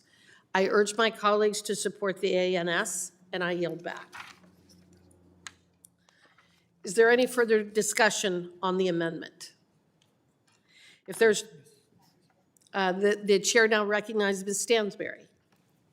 Thank you, Madam Chair and Ranking Member. We are here today in another attack on the Endangered Species Act. I'm here today to stand against these attacks, against the ANS, and against the amendments that I know my colleagues across the aisle are prepared to make today. And we are just 2 days from Congress recessing for the holidays, and here we are attacking yet another one of our most bedrock environmental laws. Last week it was the Clean Water Act. Earlier this week it was NEPA and the National Environmental Policy Act, and today it's the Endangered Species Act. And for 52 years, the ESA has served as a bedrock environmental law, essential not only to protecting endangered species, but the ecosystems that they call home. This law has helped to save 291 species from permanent extinction from the face of the planet. It is a crucial tool to protecting wildlife, habitat, and planet Earth. It has led to and inspired protections for wildlife, for plants, and like NEPA, like the Clean Water Act, like the Clean Air Act that our friends across the aisle are trying to gut with each of the bills that they seem to be moving week after week. It was enacted with bipartisan support in 1973. In fact, it passed with a unanimous Senate vote and overwhelming bipartisan support in this House, in this chamber. And yes, like other bedrock environmental laws, was signed into law by Richard Nixon himself. The ESA recognized that without protection, human activities, development on our public lands, entire species could be wiped from the face of the planet. Its passage was as much a scientific imperative as it was a moral imperative about our fundamental human relationship with nature and our moral responsibility to the planet. Among the major species that have been saved are the bald eagle, our nation's most significant symbol of freedom and liberty, which almost went extinct in the 1960s. The peregrine falcon, which nearly went extinct between the 1940s and 70s. The humpback whale, the green sea turtle, which almost went extinct in the 1990s and has now made a remarkable recovery. And finally, one of my favorites and an important species in New Mexico, which is the whooping crane, which as a small child in the 1980s with my mom, we used to go see the last remaining whooping cranes that would come in winter in New Mexico. These species and their recoveries represent the promise, the hope, and the opportunity of the ESA. Yet we know this law has been under attack for decades. Why? Because large corporations want unfettered access to our natural resources. They want to be able to log, to mine, to drill for oil and gas without the difficulty of having to save species that might be impacted by it. This is about corporate greed. This is about more giveaways to the large corporations which we know are trying to access our resources and to seek deregulation. We also know that this is part of Donald Trump's Project 2025, which was laid out in black and white right in front of us as we headed into this administration.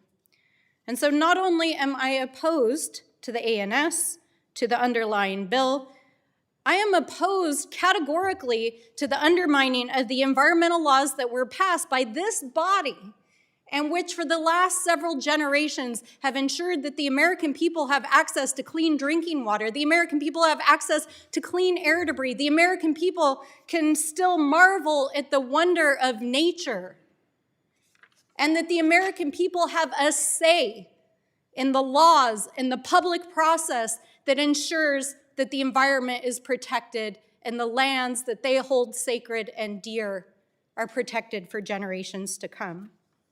And so, Madam Chair, I appreciate the debate this morning, but I must oppose this bill, and I must oppose the ways in which it undermines the protections for these species I oppose the way in which it rescinds fundamental critical science that undermines how this bill ultimately protects those species. And I oppose the entire slate of legislation that this GOP is trying to shove through this Congress days before Christmas to undermine the environmental health of this country. And with that, I yield back. Is there further discussion on the amendment? If there's no further discussion on the amendment, it is now in order to consider amendments to ANS to HR 1897. And I recognize myself for the purpose of offering an amendment designated Hegeman 108. Without objection, the amendment is considered read. My amendment would change the name of the Endangered Species Act to the Endangered Species Recovery Act. This amendment is drafted in line with legislation I co-introduced with Senator Cynthia Lummis, also from Wyoming. By adding the term recovery to the law's title, we will better reflect the underlying policy of the act by more explicitly focusing on recovery as being the goal of the federal conservation process. As this committee considers ESA modernization, we must address both the policy shortcomings as well as the shortcomings in messaging and public perception. What this underlying bill is trying to correct is the longstanding failure on the back end of our species management efforts. This failure is evident in the fact that since its adoption over 50 years ago, the U.S. Fish and Wildlife Service has delisted less than 4% of all species that have ever been listed under the Act. That is not because we've not had substantial success in actually preserving and conserving species, thereby reversing their downward population trends. The gray wolf and grizzly bears are classic examples of this. We have successfully recovered both species to well beyond their recovery goals, and neither species is at risk. In short, the action of delisting is what should represent the successful recovery for a particular species, which should then mark the end of federal involvement. There are numerous actors, however, who have realized that they can use threatened and endangered species for land and water control while also making serious bank while doing it. Whether such species are actually threatened or endangered is largely irrelevant to them. By first listing and then maintaining species on the list and refusing to identify them as recovered, regardless of whether in fact they are, they can continue to control large areas of land, restrict water use, and block development, including the construction of much-needed infrastructure such as power plants, pipelines, roads, and bridges. The current framing of the ESA helps shield the efforts of those bad actors. Maintaining a species as endangered allows them to message about the dire straits of our environment, climate catastrophes, the destruction of entire ecosystems, and the like, not only regardless of whether such hysteria is warranted, but knowing full well that it isn't. These environmental NGOs manipulate such imagery to block ESA delisting, development and human advancement, usually in direct contrast to what the science says. Our science-based recovery efforts and successes are irrelevant to such groups as, again, control and making money are ultimately their goal. I will repeat, the original mission of the ESA was to recover species. It was not to block the construction of power plants, prevent the maintenance of our reservoir and canal system, or to create the housing crisis that has been created by, in large part, Democrat policies. The failure to reflect recovery in the title of the law is a disservice and is a disconnect from the underlying statutory text that we must resolve. Updating the law's title to the Endangered Species Recovery Act would not only correct this longstanding issue, but also aligns with the reforms proposed in the underlying text. I urge all of my colleagues to support this amendment, and I yield back. Is there any further discussion on the amendment? Yes, Mr. Huffman. Thank you, Madam Chair. So we are facing crisis after crisis right now. The American people are struggling, and House Republicans have spent an unbelievable amount of time and energy this year on performative renaming efforts. We have seen it across the board, attempts to rename the Gulf of Mexico. We have a new name now that they've thrown on the Department of Defense. Donald Trump put his name on the front of a building to try to curry favor in his fever dream of getting a Nobel Peace Prize. We've seen proposals to put his head on Mount Rushmore.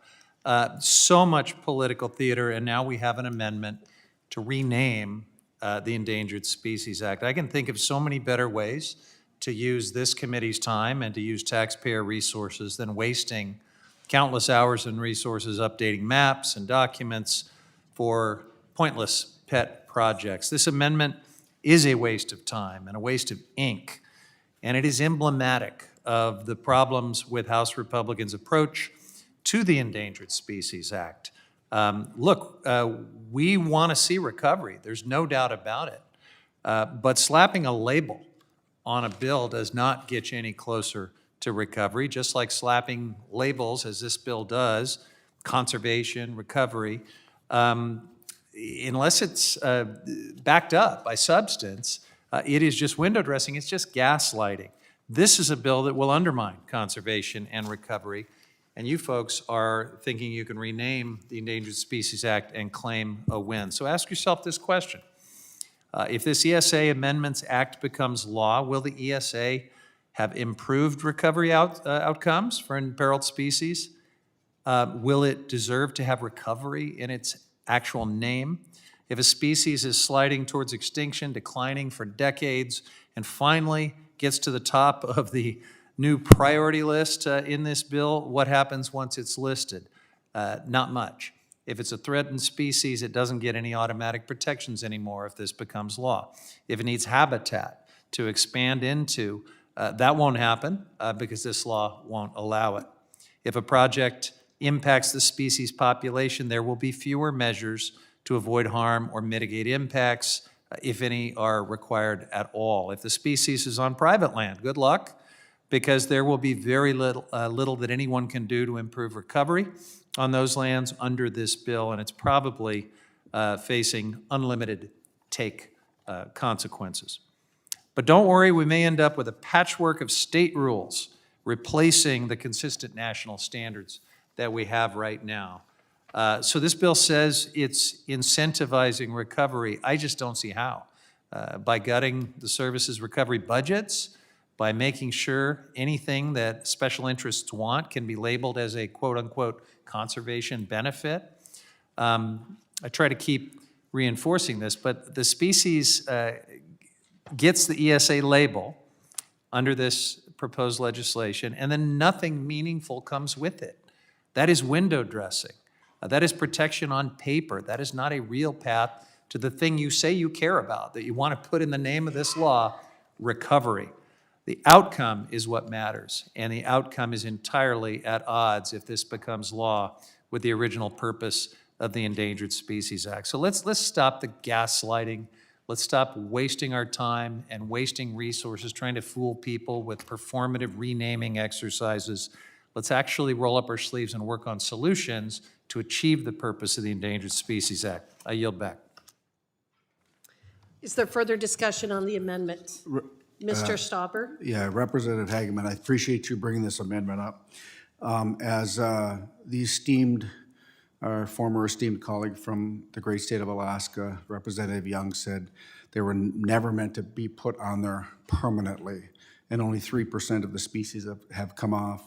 And I think it's important to recognize the value that you have brought to the ESA, not only in Wyoming, but across this nation. And your judgment, your experience far exceeds most people on this committee, and I yield back. Thank you, Mr. Stauber. And the chair now recognizes Ms. Stansberry. Thank you, Madam Chair. I actually just wanted to ask you, Madam Chair, a question, and I'll yield to you after I ask the question about, you said in your introduction of this amendment that part of your purpose in introducing this bill is to address the housing crisis. And so I'm very intrigued by this idea because we've seen this argument used also as a justification for selling off public lands in the bill that was passed in July that ultimately got taken out of the bill on a bipartisan basis. So can you help us just understand the logic chain here about how the ESA affects the housing crisis and give us some specific examples? Oh, yeah, absolutely. Thank you so much for that question. Yeah, When you look at what has happened in the Pacific Northwest, I believe that Chairman Westerman gave a very good description of the situation. That used to be one of our premier areas where we had logging. And in large part because, number one, the Endangered Species Act, the spotted owl, and other designated species, as well as the failed forest management, we have now largely lost those resources for purposes of producing the materials that we need for producing housing. So we are now importing a substantially more of our housing materials than we used to. And there is a direct relationship between supply and demand. That's called economics. So when we're importing lumber and timber from Canada rather than growing it domestically, it obviously is increasing in price. So I don't think that there's any question for anybody who understands economics that when you stop the development and the use of the resources, such as the forests that we have in the northwestern part of the United States, but in Wyoming as well. You can go and you can look at, for example, the roadless rule that denied access, management, and use to 3.2 million acres of National Forest Service lands in the state of Wyoming out of the 9 million acres that we have. That obviously meant that we are, again, producing less domestic timber, which is increasing the cost of housing. So the fact is that... I'm going to retake my time. I appreciate that explanation. It helps me get some context for where the logic chain is here. But I want to kind of reground us in reality and talk about what is actually driving the housing crisis. So the housing crisis in most urban areas in the United States has to do with the cost of housing and a shortage of supply due to local and state zoning laws. It has absolutely nothing to do with the raw materials. It has to do with the ability for local entities to actually build affordable housing units and because of the mortgage markets and the cost of housing. That is actually what is driving the affordable housing crisis in the United States. It has nothing to do with the raw materials. Secondly, I want to make a point, and I do appreciate the assertion that anybody who understands economics can appreciate the argument. As I'm sure you're well aware, because you do have expertise in natural resources and have worked in this area, the vast majority of timber companies selling commercial timber now in the United States are multinational corporations. They're not small mom and pop lumber mills. Many of those went out of business long ago, and it had nothing to do with endangered species. It had to do with large conglomerate multinational companies buying them out, getting contracts and outcompeting them on public lands, and being able to sell a commodity at a lower price than local entities could sell it at. That is the economics that is driving large multinational timber companies and the importation of cheaper lumber from overseas. It is not the Endangered Species Act. I appreciate where you're coming from, but that's just the facts. So I think it's important that we're honest when we do legislating, and I've seen over and over and over again, and I've worked in natural resources for 25 years, that during this Congress, during this administration, that folks are using the crisis around affordability, the crisis around housing, the crisis around healthcare, the crisis of groceries to justify things like tariffs that are illegal, unconstitutional, justifying opening your public lands and resources to unregulated strip mining, unregulated timber production, unregulated oil and gas drilling, and then trying to convince the American people that we're doing this to help you with the everyday costs that are affecting you. And with all due respect, it's just complete fucking bullshit. So I think that is entirely out of line. And That so is entirely out of line. Madam And I am, Chairwoman. and as the chairwoman, I am not going to allow you to conduct yourself that way in this committee. That is entirely out of line and unprofessional. Move to strike the words. Yes. Move to strike the words. I'm not going to strike my words, but I will leave the committee now, so they'll That's remain good. on the record. That's good.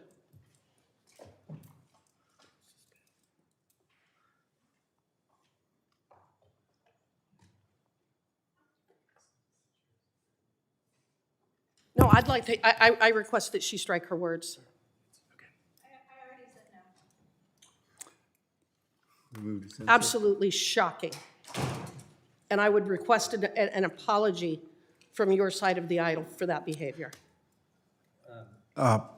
Madam Chair? Yes, I've Mr. asked- Stauber. I've asked to strike the words as well. I do think we need to recess for a moment to get this squared away. I think it's extremely offensive what she said to you. I agree. We're going to we're going to briefly recess.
The committee will come to order.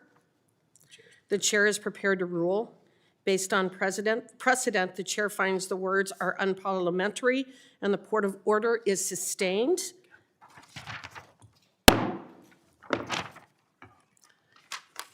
Madam Chair, Is there any further?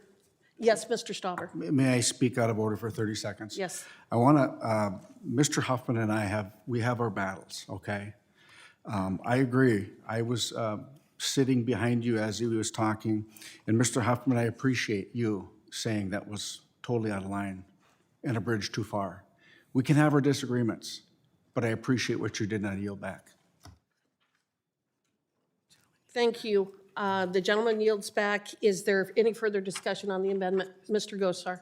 Yes, I would love to give the gentlelady, the chair, an opportunity to rebut the gentlelady. I wish she'd stay behind, but I think that record needs to be. Well, I think the reason that she isn't here is she knows that that what she was saying was inaccurate. But for one thing, one of the allegations that she made is that we don't have mom and pop timber companies anymore, that it's all multinational companies that do the logging in this country.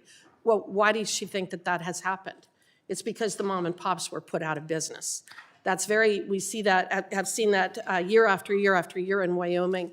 We used to have numerous timber companies in the state of Wyoming, and we now are down to about 2 or 3. I have tried to find a way that we could actually increase the number of timber companies in Wyoming. It's a minimum investment of about $25 million. To argue that the only reason that there is a housing crisis or an affordability crisis when it comes to housing is because of zoning is an absolute absurd statement. I agree. Some of the zoning regulations, you can look at New York City, you can look at the different policies that they have put in place that definitely exacerbated the housing crisis and housing affordability, but that's not the entire story. Our timber industry used to be quite robust, not only from the northwestern part of the United States, but places like Wyoming and Colorado and Idaho. And because of the Endangered Species Act, because of NEPA, because of how these various environmental regulations have been weaponized over time, that is what has destroyed our industries and why we are importing the amount of timber that we are. I don't know that I need to go forward and rebut much more of what Ms. Stansbury said. I think that her closing statement is indicative of the fact that she also recognizes the falsity of her allegations and was incapable of defending them while sitting here, so had to resort to vulgarities and swear words. But with that, I will yield back to Mr. Gosar. Thank you. Well, I want to take my opportunity. I found it very condescending, the actions of the gentlewoman, and that's not appropriate for this committee. I think that if you pose yourself as an expert across the board on economics, you better have the titles to go with it. So the other thing is affordability. Has anybody looked at the price of cement yet? Has anybody looked at wood and timber? It's out of this world. I would tell you the biggest reason why we're losing affordability for housing is the lack of houses, because you have big firms buying them up. That would be the big thing, I would say. So I just found it very interesting that, I'll bring up an example. Flagstaff, Arizona, one of the most resistant communities around. Well, they almost lost Flagstaff to a fire. Guess where the only lumber is coming out of now? Flagstaff, Arizona. So, you know, it's not a good wood for windows and stuff like that, but they're trying to find a way to utilize it. And our technology is going to make a big difference. So with that, I yield back to the gentlelady. Mr. Gosar, the chair recognizes Mr. From Alaska. Thank you, Madam Chair. Just to speak in favor of the amendment, look, I think what we name our legislation matters. We've seen that the Affordable Care Act is actually unaffordable. We saw the Inflation Reduction Act, admittedly after it was passed, was called the greatest climate bill that this Congress has passed. And I think it's important for us to make sure that the things that the names that we give to the legislation that we enact reflect the intent of the legislation accurately. And I think changing the name from the Endangered Species Act to the Endangered Species Recovery Act is appropriate in that respect. A brief comment on the timber industry, since that has come up in this debate. Alaska also used to have a very thriving timber industry, and unfortunately, we only have a couple of operators left. They are not multinational companies. They are mom and pop operators, and we are working very hard to make sure that they have an opportunity to survive. But in fact, it is the regulations that have been put in place through executive order and by this body in the past that have put them out of business, not international competition and not multinationals. And with that, I yield back. Thank you. Does anyone else, is there further discussion on the amendment? Mr. Bentz. Thank you, Madam Chair. I just want to focus for a moment on the word recovery because it does raise, of course, the exact issue of what we're trying to do with the act. And the issue is if we have before I go that direction, however, I just want to say there's been much said about not needing to do what this amendment and the entire bill does. And let me just say, of course, this bill is, the Endangered Species Act is not perfect, and to hear these assertions otherwise is difficult to listen to because it is not perfect. We need the act, but we need to improve it so it actually works and so that it does not do what it's doing in many places, and that is costing fortunes and lives and communities and neighborhoods and getting us nowhere. And I think that Chairman, when he called out what's happened with the spotted owl, which is squarely in my great state of Oregon, going from 1,200 pairs when it was listed to 200 pairs now at a cost of literally billions and billions of dollars. So is that recovery? No, it's not. What it is, it guarantees that we will destroy communities because we have. And it guarantees that we will cost our housing industry billions. We've given up, in fact, raising timber on federal forests any longer and deferred, lost the race to Malaysia and other places that raise timber. It's extraordinarily sad. So the real question is, what is the goal of the act? And that's exactly what you're trying to raise before us, despite considerable digressions in reaching this point. And so is this country going to admit that no matter how many billions it spends, it may not be able to recover certain of these species? That's what you're really trying to say here, really trying to say, hey, there are limits. And this word recovery says that. We should be trying to do is recover these species when we can. And there may be situations where we can't. The original act actually saw that. It has the so-called God Squad. It's never been used. Now, what does that mean? That we don't want to admit that maybe we have caused extinction? We certainly have. Other things cause it also. But your real question is, do we want to try to do something more than just try to recover? I'm going to support the amendment because I think we are in an age of limitations. I think this conversation, we need to have it. But there needs to be, I think, a recognition by the folks on the other side of the aisle. Come on, this law is not perfect. It was not the 11th commandment. Moses did not down, if you guys would have it your way, I guess he should have added it to what he carried down Mount Sinai, I guess. Because apparently to you, it is perfect, but it is not. And so thank goodness for the efforts that the chairman and now chairwoman are making in this regard. I yield back. Thank you. Is there further discussion on the amendment? If there is no further discussion, the question is on the amendment offered by myself designated as Hegeman 108. All those in favor signify by saying aye. Aye. Those opposed, no. No. In the opinion of the chair, the ayes have it, and the amendment is agreed to.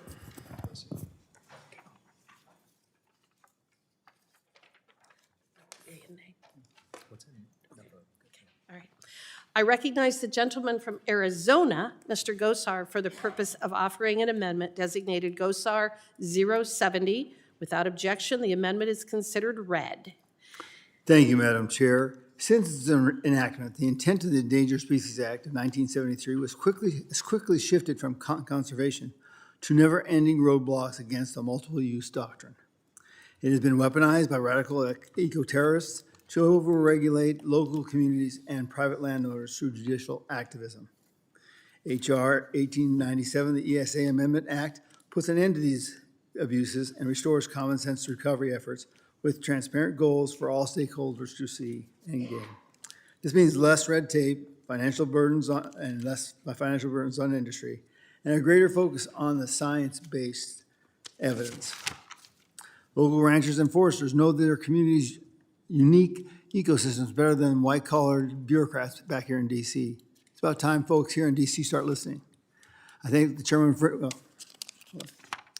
my amendment bolsters the congressional oversight of the ESA, enhances federalism, consultation, mandates, and examines the economic impact of ESA designations on local communities. First, it requires the Secretary of Interior to notify Congress of any designation of critical habitat or an experimental recovery area that exceeds 50,000 acres. This notification must include an inventory of the resources within the designated area and an evaluation of the designation's economic impact on individuals, local communities, and the nation as a whole. If any uses of this resources on the selected land, like timber, harvesting, grazing, or mining, would no longer be possible under the designation, the Secretary must evaluate the economic effects of such termination of these uses. My amendment further requires a statement of consultation among federal, regional, state, and local governments and anticipated impacts of these on the stakeholders. Once again, no one knows communities better than the communities themselves and their leaders. Similarly, my amendment requires that congressional notifications and federalism compliance for the release of 10J non-essential experimental populations into an area greater than 50,000 acres. The experimental recovery area for the Mexican wolf, for example, is more than 98 million acres across Arizona and New Mexico. I can name countless ranchers and county officials who would truly value collaborating with the Fish and Wildlife Service for the Mexican wolf reform under the ESA. Finally, my amendment requires the Secretary to make expenditures related to species recovery publicly available on data.gov. Madam Chairman, we need to empower the people with receipts and to watch for fraud, waste, and abuse, and it will melt away. I thank you, and I urge all my colleagues to vote for my amendment, and I yield back. Thank you. Is there further discussion on the amendment? Yes, Mr. Huffman. Thank you, Madam Chair. So this amendment does not advance species recovery or transparency for critical habitat designations and experimental population actions. It is another proposal, unfortunately, this is just not backed up by facts. The service already needs to show their work for critical habitat and experimental populations. They already have significant flexibility to assess economic and other impacts when they take these actions. And the ESA requires designation of critical habitat for listed species, quote, on the basis of the best scientific data available, right? The statute and implementation regulations, however, also provide significant discretion and flexibility in how the designations are made. It is a tailored and pragmatic approach balancing conservation goals with economic and security and practical considerations. That's how it works in practice. Unlike the listing of a species, which is based solely on biological status, the designation of critical habitat explicitly allows the services to consider non-biological factors. That includes economic impacts and national security concerns and other relevant impacts. So if the benefit of excluding certain areas outweighs the benefits of including them, and exclusion would not result in extinction, because remember, we're talking about the Endangered Species Act, then the service can exclude those areas from the final designation. In some situations, it may be deemed not prudent to designate critical habitat at all, such as when a species primarily exists outside of U.S. jurisdiction, or when designation would increase threats like poaching or habitat destruction. So there's all of this flexibility built in. Also, the ESA restricts the scope of critical habitat when it's designated. The area cannot encompass the entire geographic area that the species could potentially occupy, except in rare cases. And for areas unoccupied by a species to be designated, they have to contain physical or biological features that are essential to the conservation of the species. For areas unoccupied by a listed species to be designated, they have to be essential to its conservation and already be habitat, not just potential habitat. So there's all of these levels of flexibility, discretion, and safeguards. This amendment is not necessary. It ties up an already threadbare ESA staff with unnecessary additional analyses and paperwork for no additional conservation or societal benefit, and for those reasons, I oppose it and yield back. Is there further discussion on the amendment? If there's no further discussion, the question is on the amendment offered by Mr. Gosar, designated Gosar 070. All those in favor signify by saying aye. Aye. Those opposed, no. No. In the opinion of the chair, the ayes have it, and the amendment is agreed to. A recorded vote has been requested. Further proceedings on this amendment will be postponed. I now recognize the gentleman from Minnesota, Mr. Stauber, for the purpose of offering an amendment designated Stauber number 1. Without objection, the amendment is considered read. Thank you, Madam Chairwoman. I rise to offer my amendment, which increases coordination between the Fish and Wildlife Service or other federal species managers and state, local, and tribal governments. As we've talked about many times in this committee, often the best decisions, especially when it comes to species management, are made by those on the ground, closest to the issue, rather than in an office here in Washington, D.C. My amendment is very simple. It provides further assurance that state, local, and tribal governments have a seat at the table, something I've heard almost every member on this committee discuss the importance of.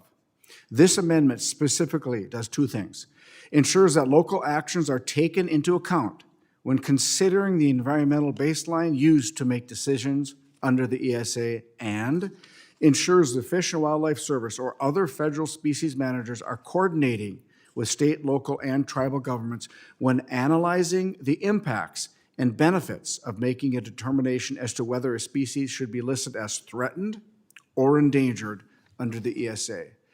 And I'll also note this amendment brings these sections of the bill in line with other parts of the bill where coordination with state, local, and tribal entities is obligated, such as in Section 305. Again, this is a simple amendment that is meant to increase coordination among all stakeholders involved in species management and protection.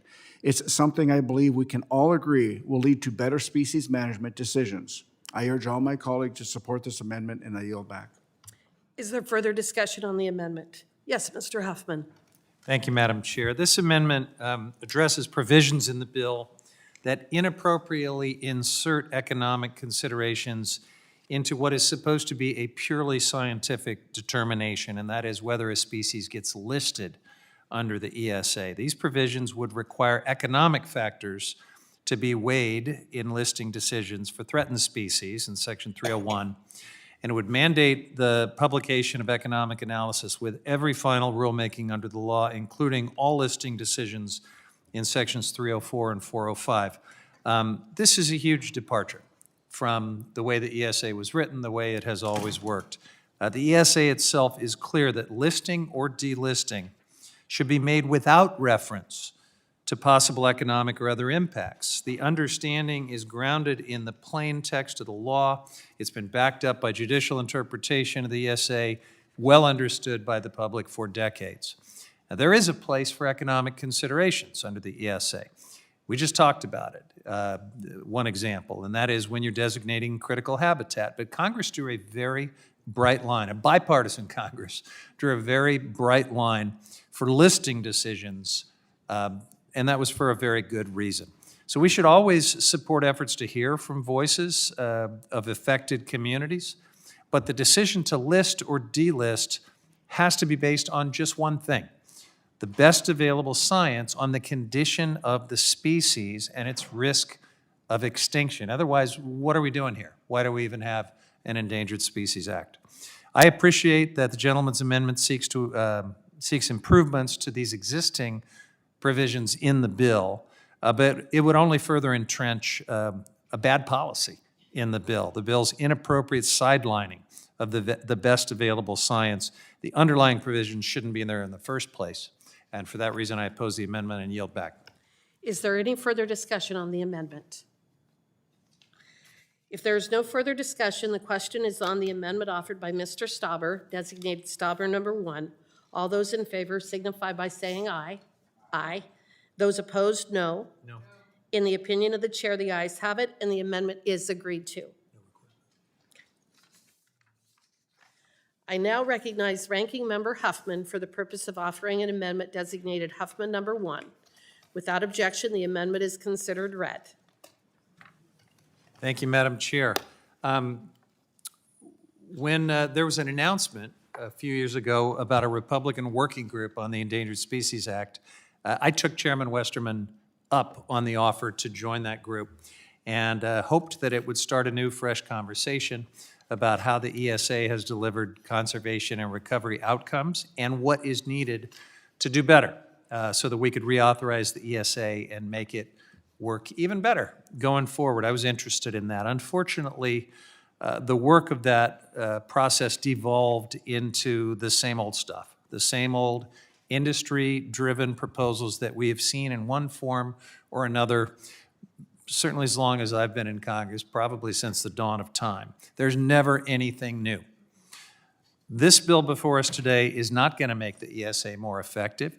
It is not going to result in better recovery outcomes. It's not going to provide certainty for project leads and stakeholders.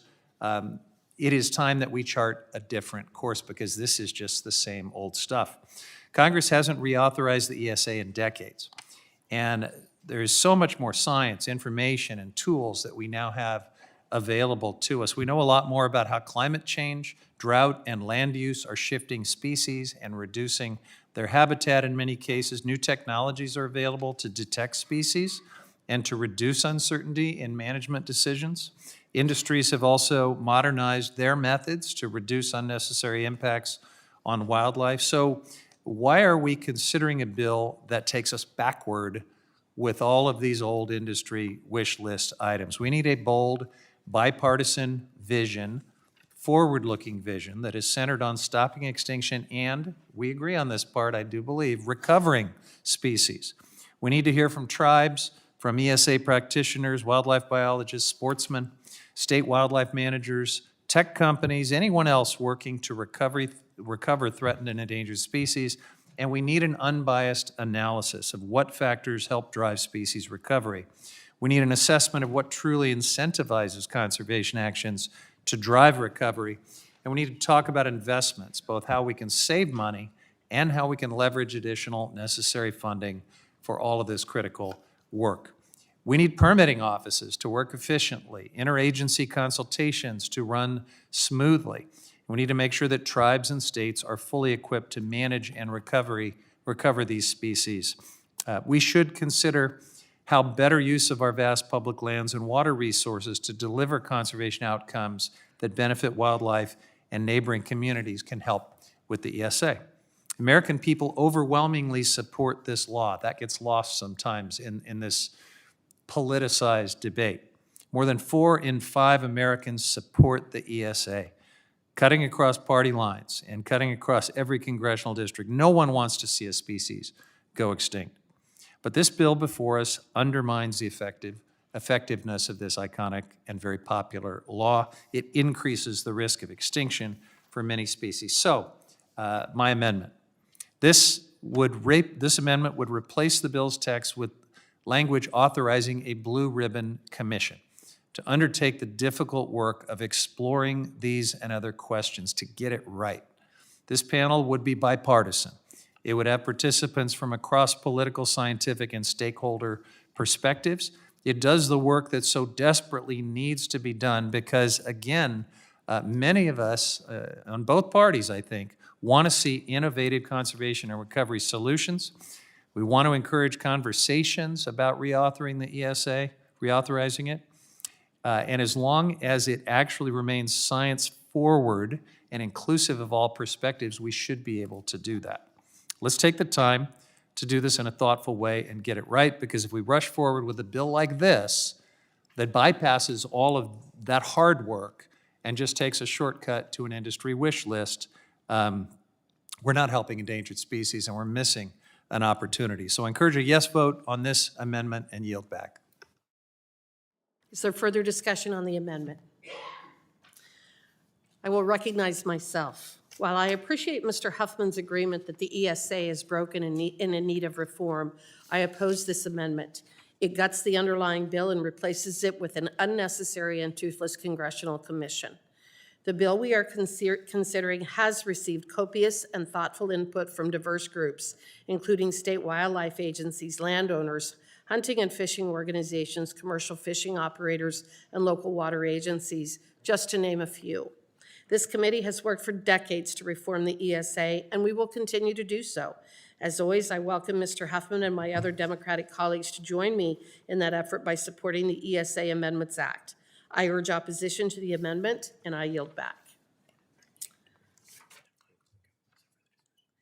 If there is no further discussion on the amendment, the question is on the amendment offered by Ranking Member Huffman, designated Huffman number 1. All those in favor signify by saying aye. Those opposed, no. No. In the opinion of the chair, the noes have it, and the amendment is not agreed to. A recorded vote has been requested, and further proceedings on this amendment will be postponed. I now recognize the gentlewoman from Washington, Ms. Randall, for the purpose of offering an amendment designated Randall number 4. Without objection, the amendment is considered read. Thank you, Madam Chair. I want to first thank Mr. Stauber for his remarks about how bipartisan our interest in supporting tribal sovereignty and tribal engagement has been on this committee. That is something that I feel really grateful for in our ability to work together in support of tribal leaders, tribal self-determination, and our treaty and trust responsibility. I do, however, I voted no on that amendment because I don't think the language went far enough to repair the underlying challenges in the policy. And this amendment seeks to require meaningful tribal consultation, government-to-government relationships around particularly salmon and steelhead species, which are very important, as I have said before, to the people who have stewarded my district since time immemorial, and also to the sports fishers and those of us who like to eat salmon at dinner. Our district is home to 12 federally recognized tribes, each with distinct cultures, history, and needs. And these tribal nations are diverse, and they all share, as I have said, a deep connection to the salmon. And in Washington State, access to salmon, sustainable populations of fish, co-management of lands and waters are consistent with our treaty rights, as have been proven and upheld in federal courts. And earlier this month, our committee met to discuss the impact that pinnipeds have on those salmon populations, again, with bipartisan interest.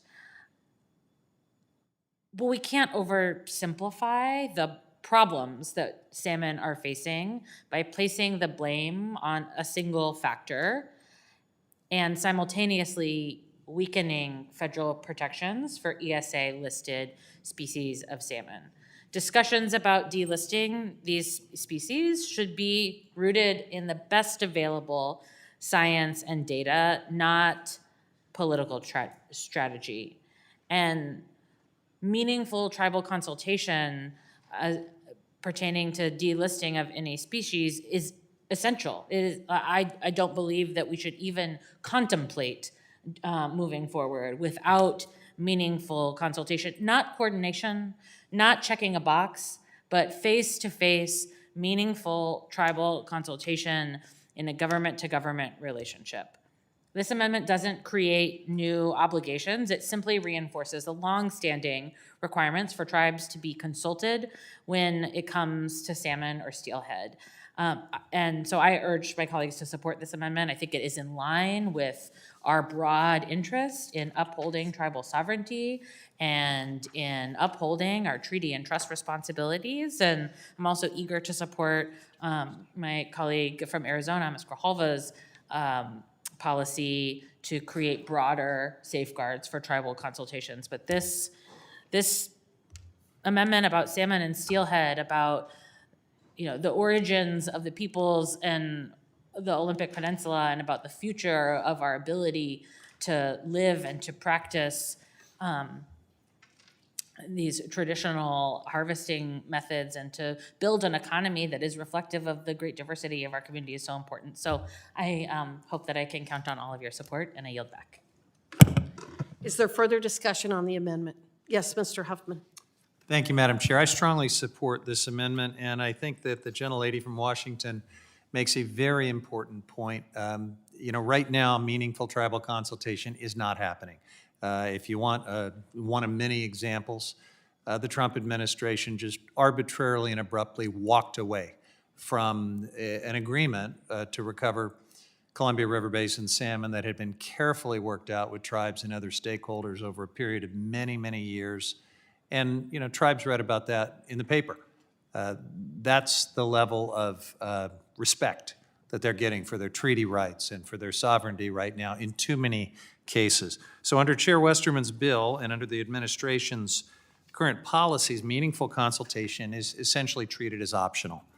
And that's not good enough. It is ironic, though, as the gentlelady from Washington said, that just 2 weeks ago, the committee held a hearing where we heard directly from 3 tribal members about the importance of collaboration and the critical need for partnerships to address declining salmon populations. But now we're presented with a bill that increases the chances that projects on or near these very salmon runs are going to cause the extinction of protected salmon and steelhead, and it offers no actionable science-based approaches for the recovery of these species that are culturally and economically so critical to tribal communities. If our Republican colleagues care about upholding reserved tribal treaty rights, as they sometimes say they do, they will support this common sense amendment. These tribes should be at the table whenever the services are determining what constitutes jeopardy for the salmon that they have treaty rights to and that they've depended on since time immemorial. I urge support for this amendment and yield back. Is there further discussion on the amendment? Mr. Bentz. Thank you, Madam Chair. An interesting amendment, and I've had occasion to address the consultation space many times back in my law practice. And the challenge always is exactly what one means by consultation, and also what one means by meaningful. And so without appropriate definitions, I could never support this amendment, even though I certainly understand the desire by any group to enjoy meaningful consultation. And I can list the counties, for example, that are constantly wanting more power in that consultation space. But to throw this word in without appropriate definitions would be inappropriate and legally, definitely legally challenging, because no one knows what meaningful truly means. And so it's one of those wishes that people always want. I will not be supporting it. I understand the desire, but yeah, won't be supporting it. Thank you, Mr. Bentz. Any further discussion on the amendment? I now recognize myself. I oppose the amendment in part for what you're saying, Mr. Bentz. This amendment would add a tribal consultation requirement to a section of the bill that does not in any way undermine existing tribal consultation requirements. While I firmly believe that federal agencies should conduct proper and adequate tribal consultation, the amendment adds undefined terms that add significant legal uncertainty to a bill designed to promote species recovery and regulatory efficiency. One other point that I would like to make, I have brought with me today the recovery or the management plan, the grizzly bear management plan prepared by the state of Wyoming. This is it. You can see it's quite lengthy and double-sided, quite lengthy, very extensive document. These are the documents that are created when a species is being considered for delisting. The states actually prepare the documents working with the Fish and Wildlife Service. And you'll find if you ever were to open up one of these documents and look at it, that there is specific reference to tribal consultation in these kinds of management plans. So not only is it already required, but in the management plans that are put together for species recovery and management, that is also included. So for that reason, I also oppose the amendment. And then I also would like for unanimous consent request, I ask unanimous consent that a letter of support for H.R. 1897 from the Associated Builders and Contractors be entered into the record. I also ask that a letter of support signed by the Maine Lobstermen's Association, the Hawaii Longline Association, the Massachusetts Lobstermen's Association, the New England Fishermen's Stewardship Association, Maine Lobstering Union, Down East Lobstermen's Association, New Hampshire Commercial Fishermen's Association, Atlantic Offshore Lobstermen's Association, and Pacific Coast Federation of Fishermen's Associations be submitted into the record. Without objection, so ordered. If there is no further discussion, pardon me? Is there further discussion? Is there further discussion on the amendment? If there is no further discussion, the question is on the amendment offered by Ms. Randall, designated Randall number 4. All those in favor signify by saying aye. Aye.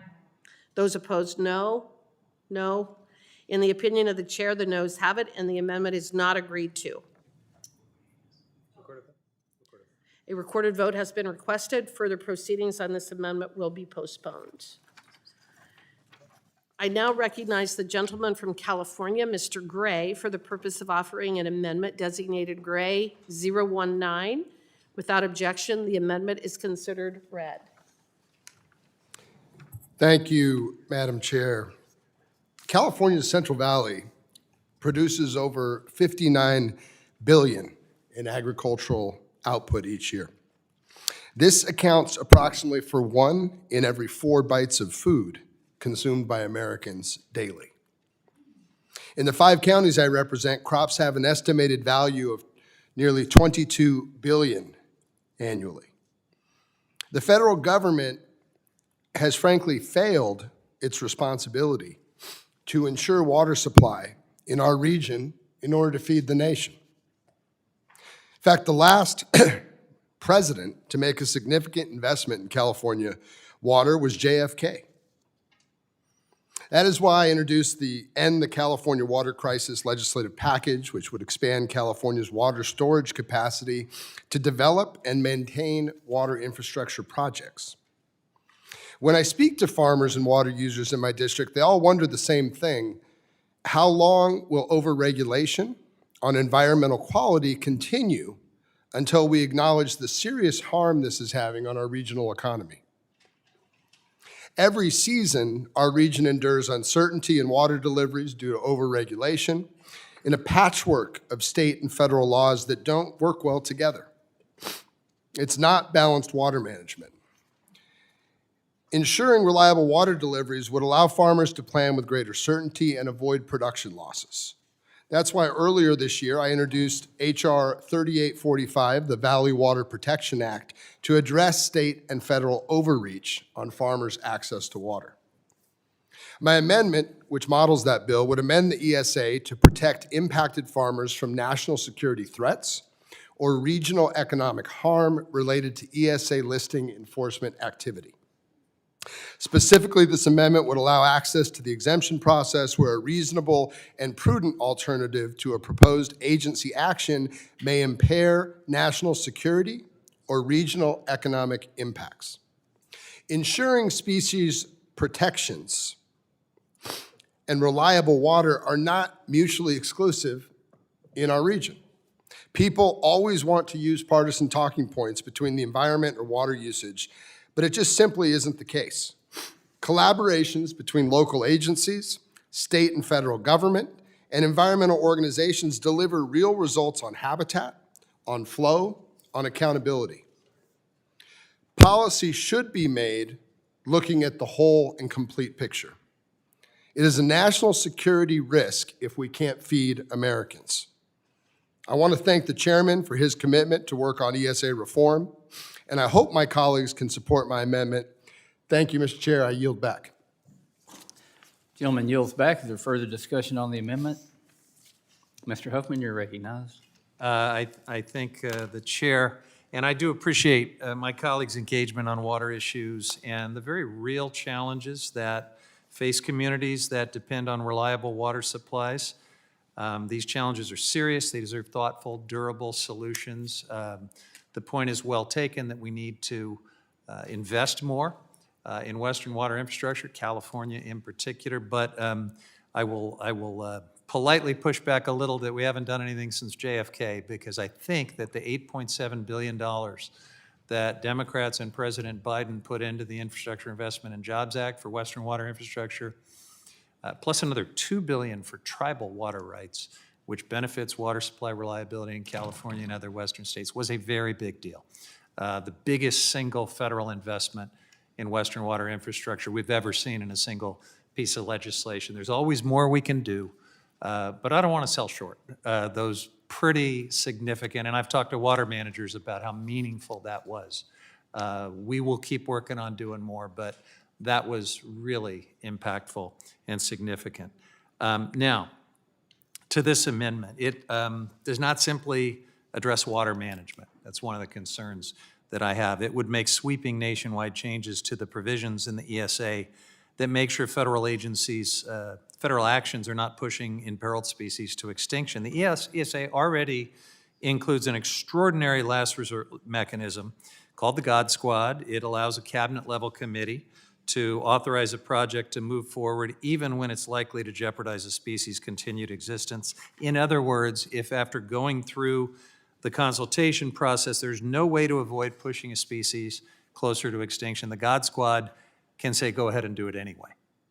That authority exists for truly exceptional purposes, which is why it's been used only twice in nearly 50 years. And this amendment would dramatically expand when that process can be invoked. It lowers the bar so that extinction permission could be sought whenever mitigation or project modifications may have economic impacts or implicate broader regional concerns. That's not a targeted fix.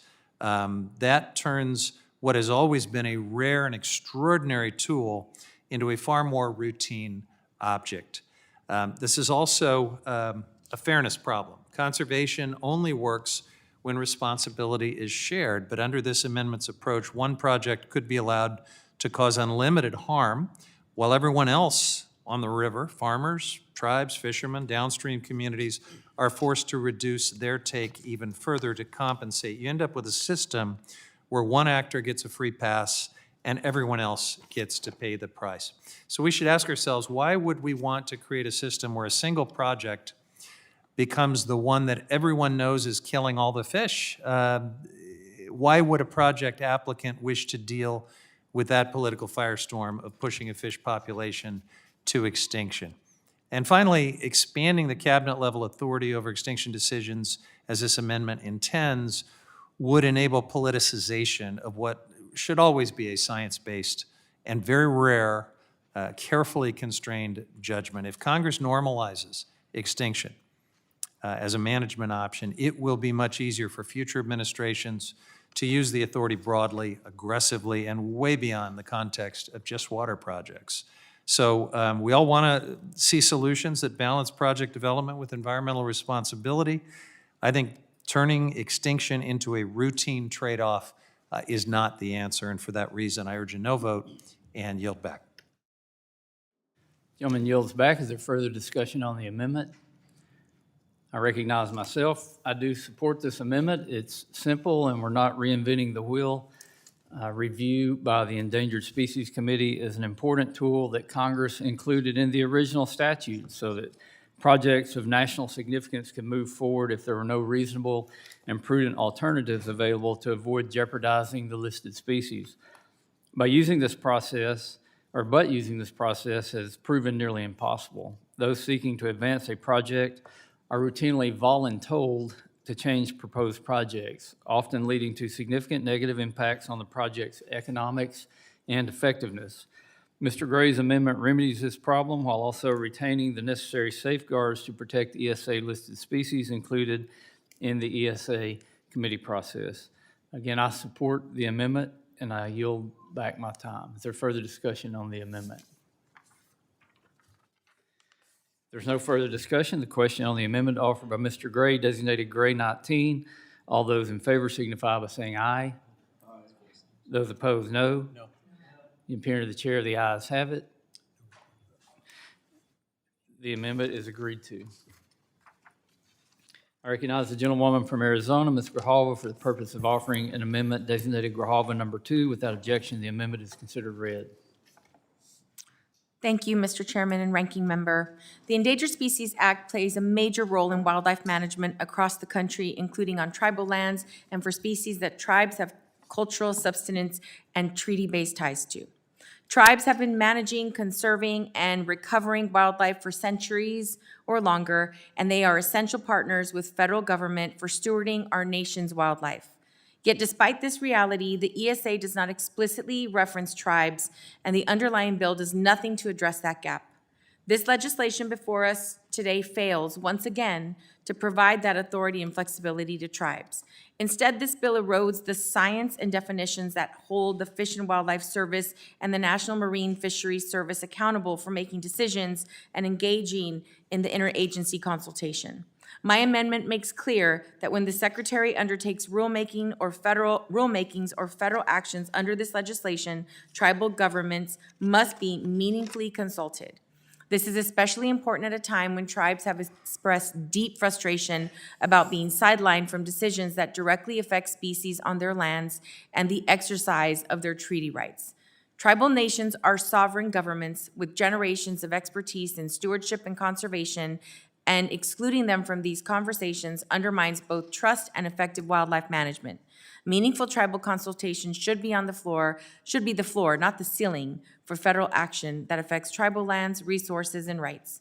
This amendment is straightforward, reasonable, and consistent with the federal government's trust and treaty responsibilities. It is a small step in righting this wrong by directing the Secretaries of Interior and Commerce to engage in meaningful consultation with affected tribes as they draft and finalize any rules and regulations in response to this legislation. I urge adoption of this amendment, and I yield back. Gentlelady yields back. Is there further discussion on the amendment? I recognize the Ranking Member Huffman. Thank you, Mr. Chairman. I support this amendment. I want to thank the gentlelady from Arizona for offering it. Tribes have long called for more authority and more flexibility to manage ESA-listed species. The bill before us today does not expand their tools for managing imperiled wildlife. The ESA is one of the tools that the federal government uses to deliver on its treaty and trust responsibilities for tribes. But as I have pointed out repeatedly through this markup, this bill erodes the very foundation of protection for these endangered species, and in that sense, it undermines our government-to-government relationship with many tribes. The Trump administration has backtracked on our governmental commitments to tribes in so many ways, and I am very confident that they would do the same thing, that they would fail to consult meaningfully when it comes to any regulations that would be promulgated if this bill were to become law. So my colleague is trying to restore some small amount of respect to tribes by requiring meaningful consultation on any regulations that the service drafts as a result of this bill.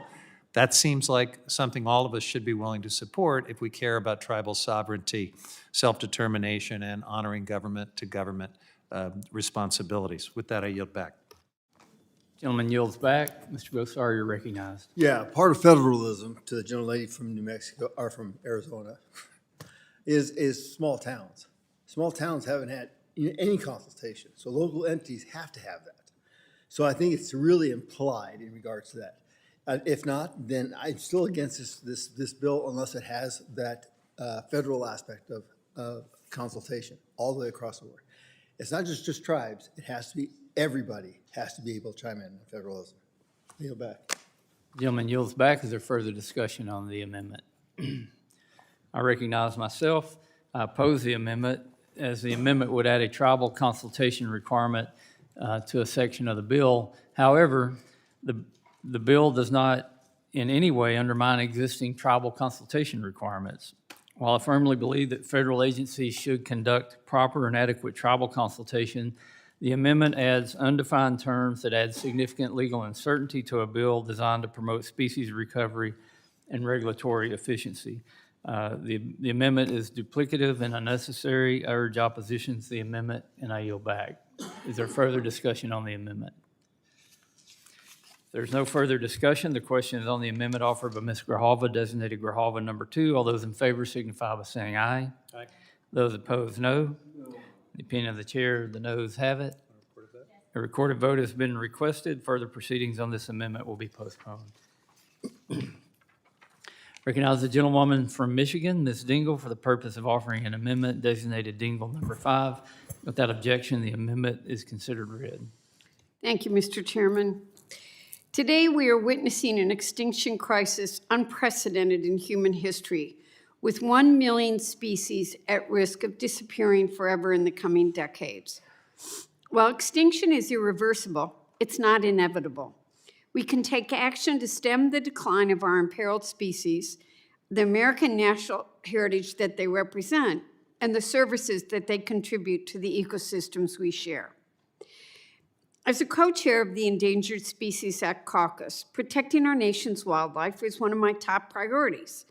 And I'm deeply concerned the provisions included in this bill will cause our nation to backtrack on the progress we've made. That's why I'm offering this amendment to not have the bill take effect until the Director of the Council on Environmental Quality submits a certification to the relevant House and Senate committees that the Fish and Wildlife Service and the National Marine Fisheries Service have the staff and the resources needed to carry out the Endangered Species Act. These agencies perform the necessary work to swiftly recover threatened and endangered species, process permits, and conduct quality, timely interagency consultations. I have major concerns with rolling back ESA protections and fast-forwarding species delistings while the current administration is firing some of the best and brightest. In just Michigan alone, 15 highly experienced NOAA employees were let go, and the U.S. Fish and Wildlife Agency fired 12 employees attached to the Great Lakes Sea Lamprey Program. These actions delayed this year's control program and cost our Great Lakes fishing economy hundreds of millions of dollars. This bill goes even further, authorizing dangerously low appropriations for endangered species activities. Meanwhile, the House CJS appropriations bill cuts 40% of the funding for the National Marine Fisheries Service, the bureau tasked with the ESA authorities for marine species. And the House Interior and Environment appropriations bills cut about 10% from the Fish and Wildlife Service's Resource Management Division, which houses ESA activities.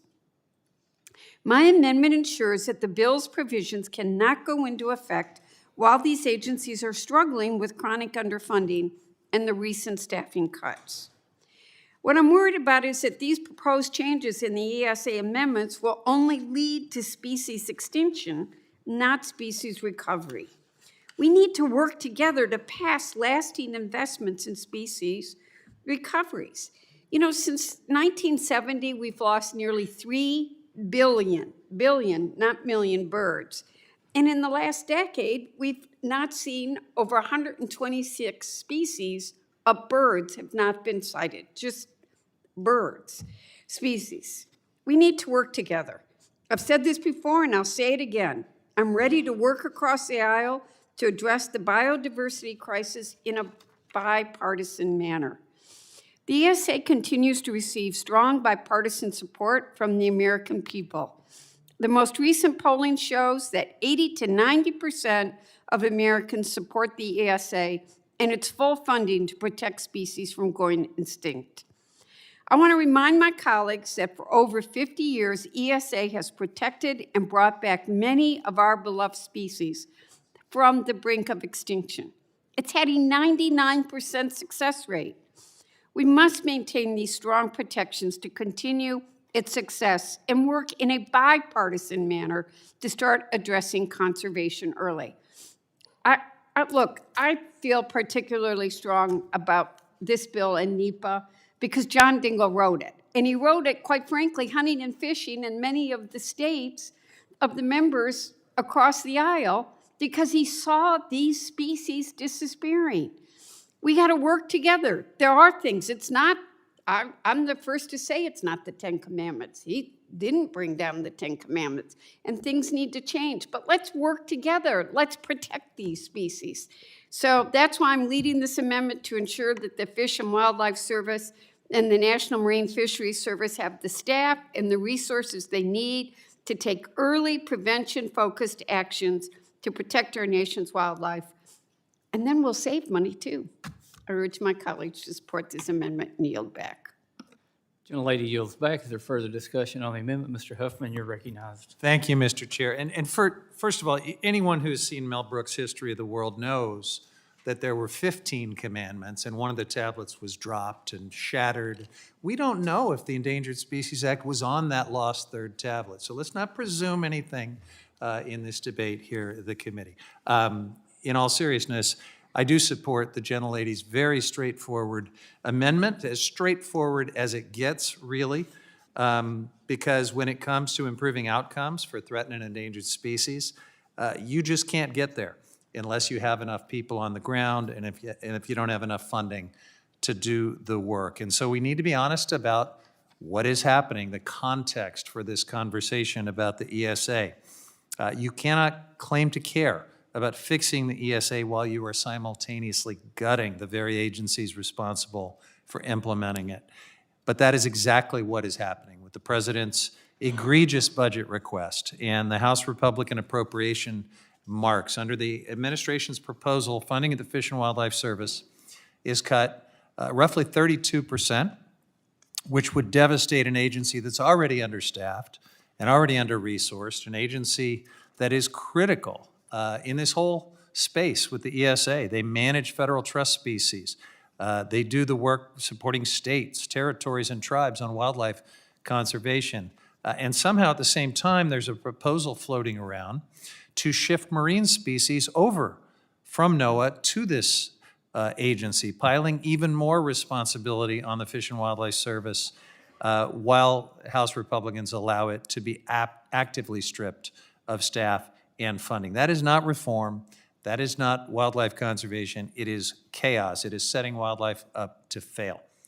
Now, we've already seen what this looks like in practice. Planned layoffs and workforce disruptions have hit hundreds of Fish and Wildlife Service employees, and these are the scientists, biologists, and staff that work on ESA listing and consultation. These cuts don't make the process faster.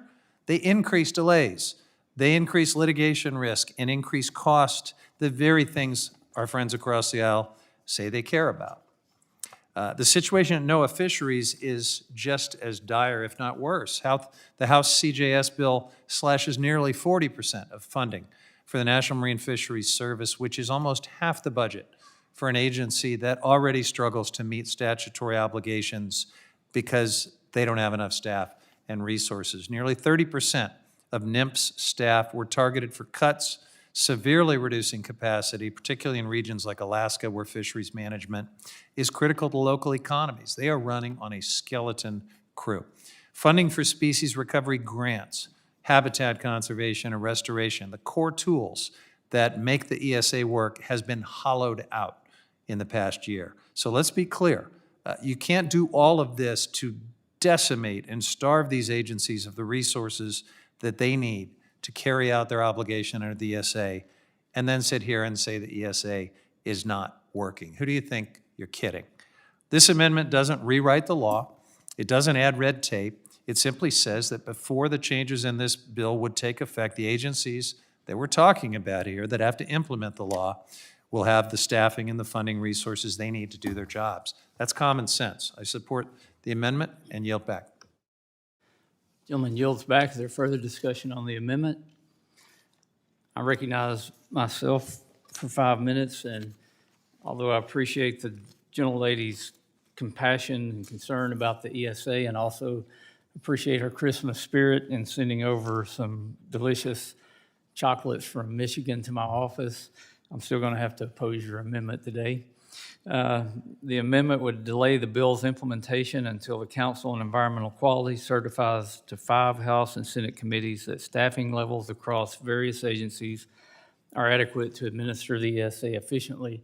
Now, the problem I see here is the fact that the ESA is broken, and no level of funding, no level of added employees can fix a broken system.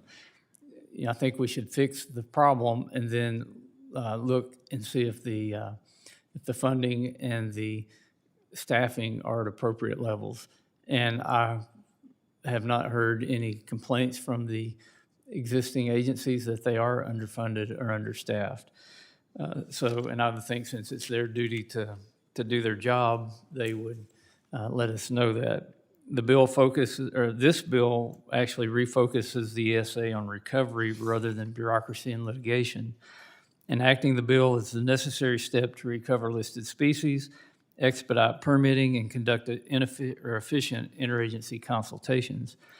I encourage my colleagues to oppose the amendment, support the underlying bill, and I yield back. Is there further discussion on the amendment? If there's no further discussion, the question is on the amendment offered by Ms. Dingle, designated Dingle number 5. All those in favor say aye. Aye. Those opposed, no. No. The opinion of the chair, the noes have it. A recorded vote has been requested. Further proceedings on this amendment will be postponed. We will now take a recess until approximately 1:45 p.m. when we will begin voting. The committee's in recess.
The committee will come to order. The chair notes the presence of a quorum. Ms. Hageman, did you have a request?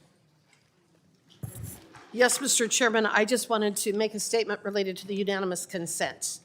You're recognized. Thank you, Mr. Chairman. I would like to urge my colleagues to support my bill, H.R. 5910, in this UC package, which promotes tribal economic development. I want to thank Representative Ledger Fernandez, who co-leads the bill with me, and for her support of this policy over the last few years. In 1955, Congress passed the Long-Term Leasing Act, which authorizes trust land to be leased by the Indian owner for up to 25 years. Such leasing is done pursuant to approval by the Secretary of the Interior and may be renewed for one additional 25-year period. However, the authority to lease for a period of up to 99 years is often needed for long-term commercial leases and for some financing contracts. Congress has recognized this reality and acted more than 50 times to allow for lease terms greater than 25 years on specific cases. H.R. 5910 proactively extends this authority to lease lands for up to 99 years to all federally recognized tribes, so tribal economic development plans can proceed on a more expedited path. H.R. 5910 is a vote for tribal economic development and autonomy to allow tribes to use their lands as they see fit for their own benefit. I urge all of my colleagues to support H.R. 5910 and this UC package, and I yield back. The gentlelady yields back. The unfinished business is on the request for recorded vote on the amendments to the ANS to H.R. 5103. Members will record their votes using the electronic voting system.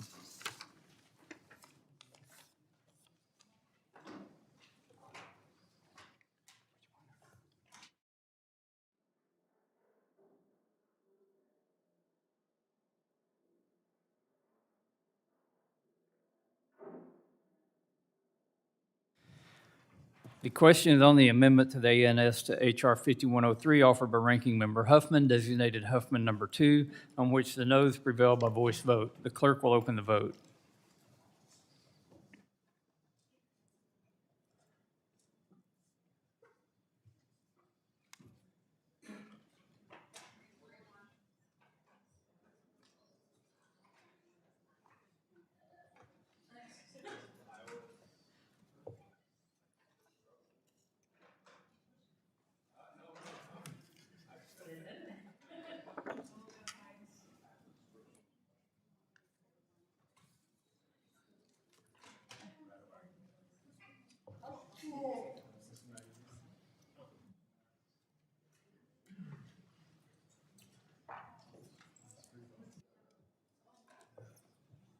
Is it not working?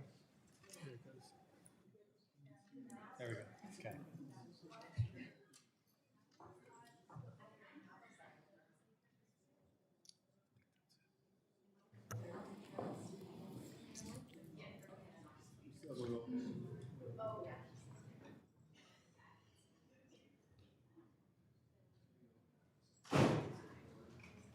Have all members voted?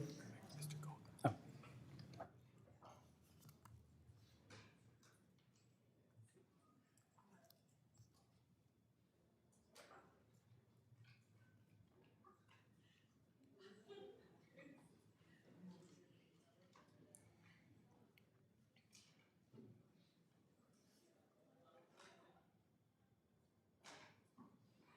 Have all members voted? Does any member wish to change their vote?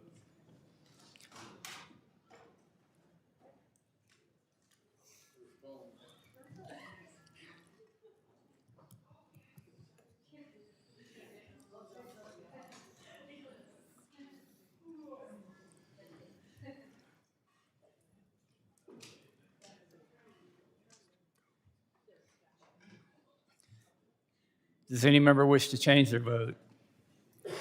Seeing none, the clerk will close the vote and report. Mr. Chairman, on this vote, the yeas are 17 and the nays are 24. The amendment is not agreed to. The question is on the amendment designated Huffman number 10, on which the noes prevail by voice vote. The clerk will open the vote.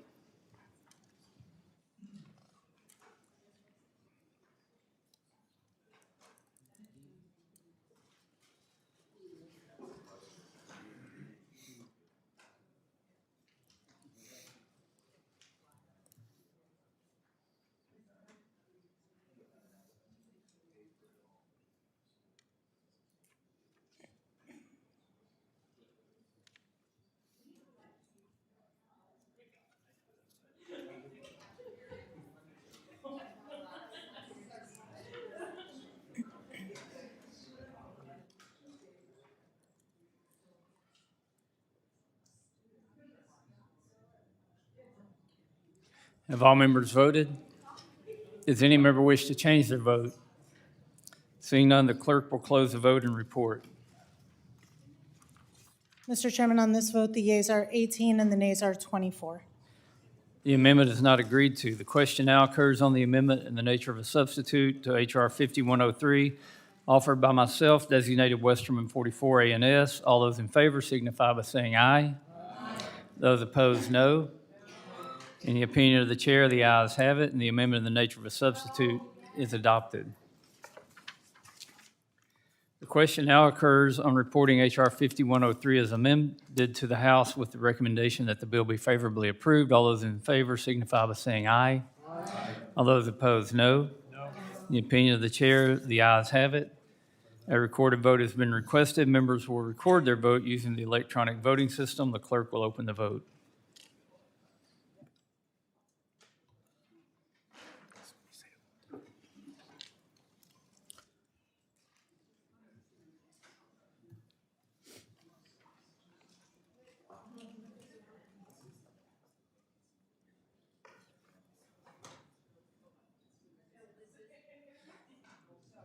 Have all members voted?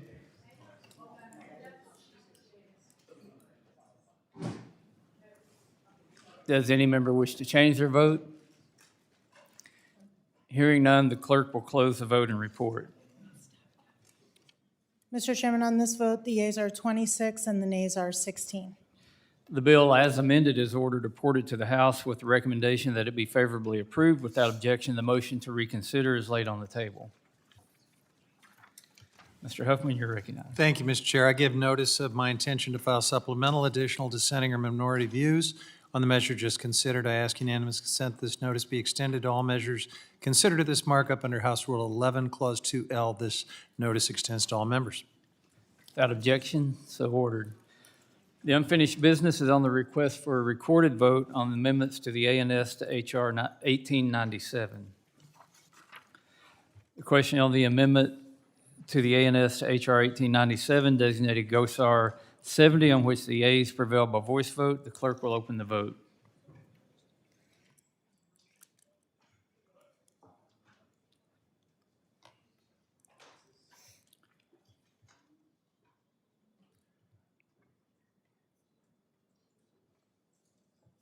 Have all members voted?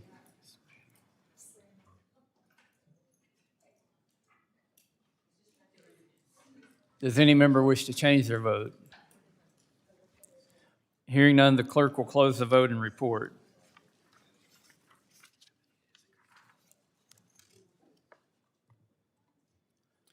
Mr. Chairman, on this vote, the yeas are 23 and the nays are 18.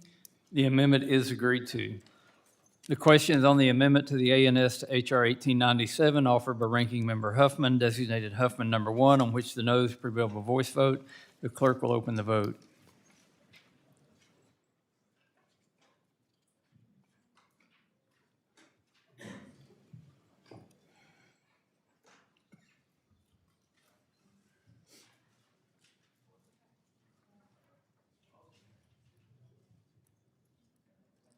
Have all members voted?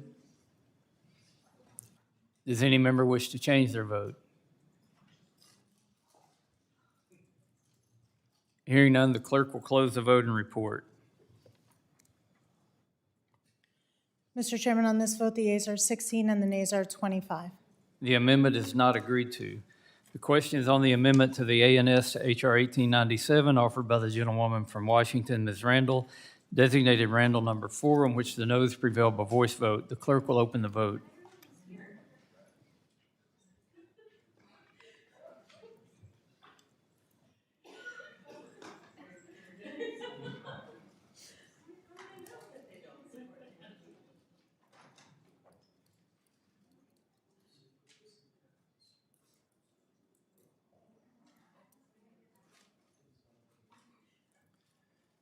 Have all members voted? Does any member wish to change their vote? Hearing none, the clerk will close the vote and report. Mr. Chairman, on this vote, the yeas are 17 and the nays are 24. The amendment is not agreed to. The question is on the amendment to the ANS to H.R. 1897 offered by the gentlewoman from Arizona, Ms. Grijalva, designated Grijalva number 2, on which the noes prevail by voice vote. The clerk will open the vote.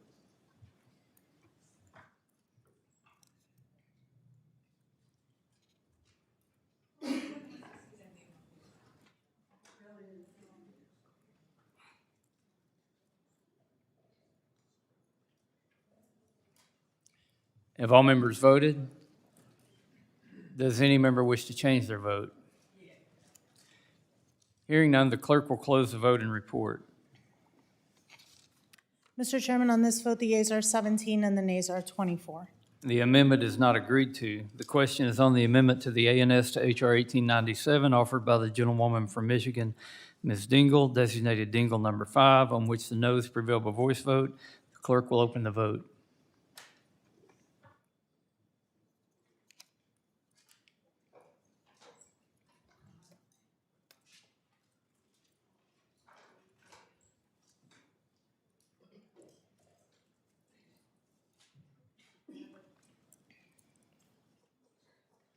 Have all members voted? Does any member wish to change their vote? Hearing none, the clerk will close the vote and report. Mr. Chairman, on this vote, the yeas are 16 and the nays are 25. The amendment is not agreed to. The question now occurs on the amendment in the nature of a substitute as amended to H.R. 1897, offered by myself, designated Westerman 36 ANS. All those in favor signify by saying aye. Those opposed say no. In the opinion of the chair, the ayes have it, and the amendment in the nature of a substitute as amended is adopted. The question now occurs on reporting H.R. 1897 as amended to the House with the recommendation that the bill be favorably approved. All those in favor signify by saying aye. Aye. All those opposed, no. In the opinion of the chair, the ayes have it. A recorded vote has been requested. Members will record their vote using the electronic voting system. The clerk will open the vote.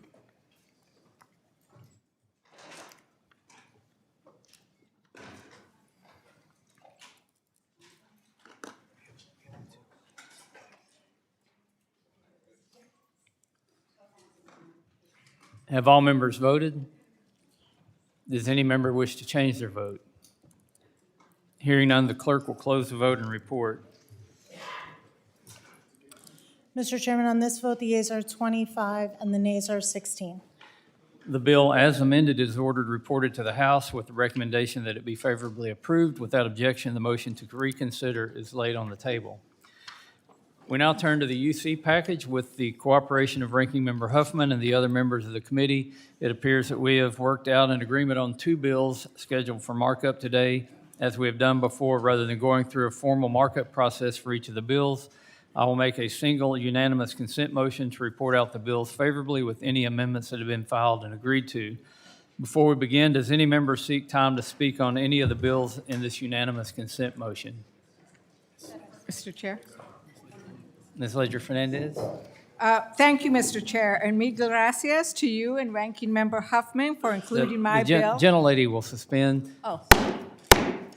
Please keep the conversations down so we can hear the Ms. Ledger-Fernandez remarks. Thank you, and I shall use my big room voice. So thank you so much for including the Small Cemetery Conveyance Act in today's markup.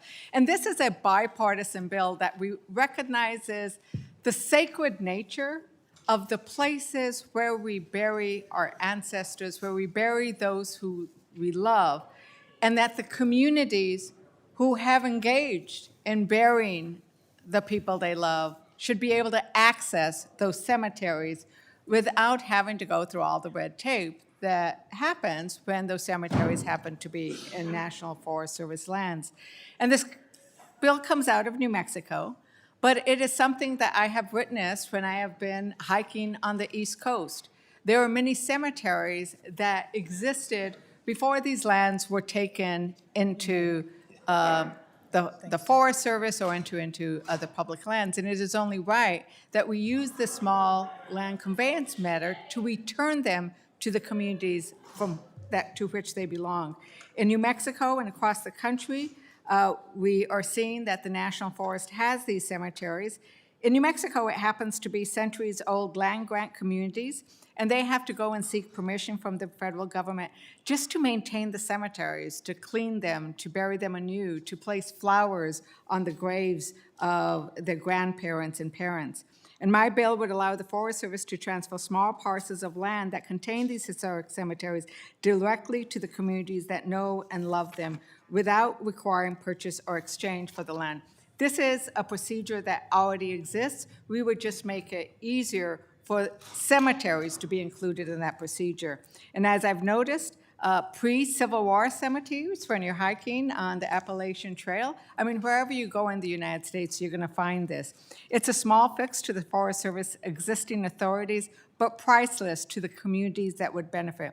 I also want to take this time to speak up in favor of the Long-Term Leasing Amendments Act and Congresswoman Hegeman for her leadership on this bill. I'm glad to co-sponsor and co-lead this bill to ensure that all federally recognized tribes can enter into leases up to 99 years.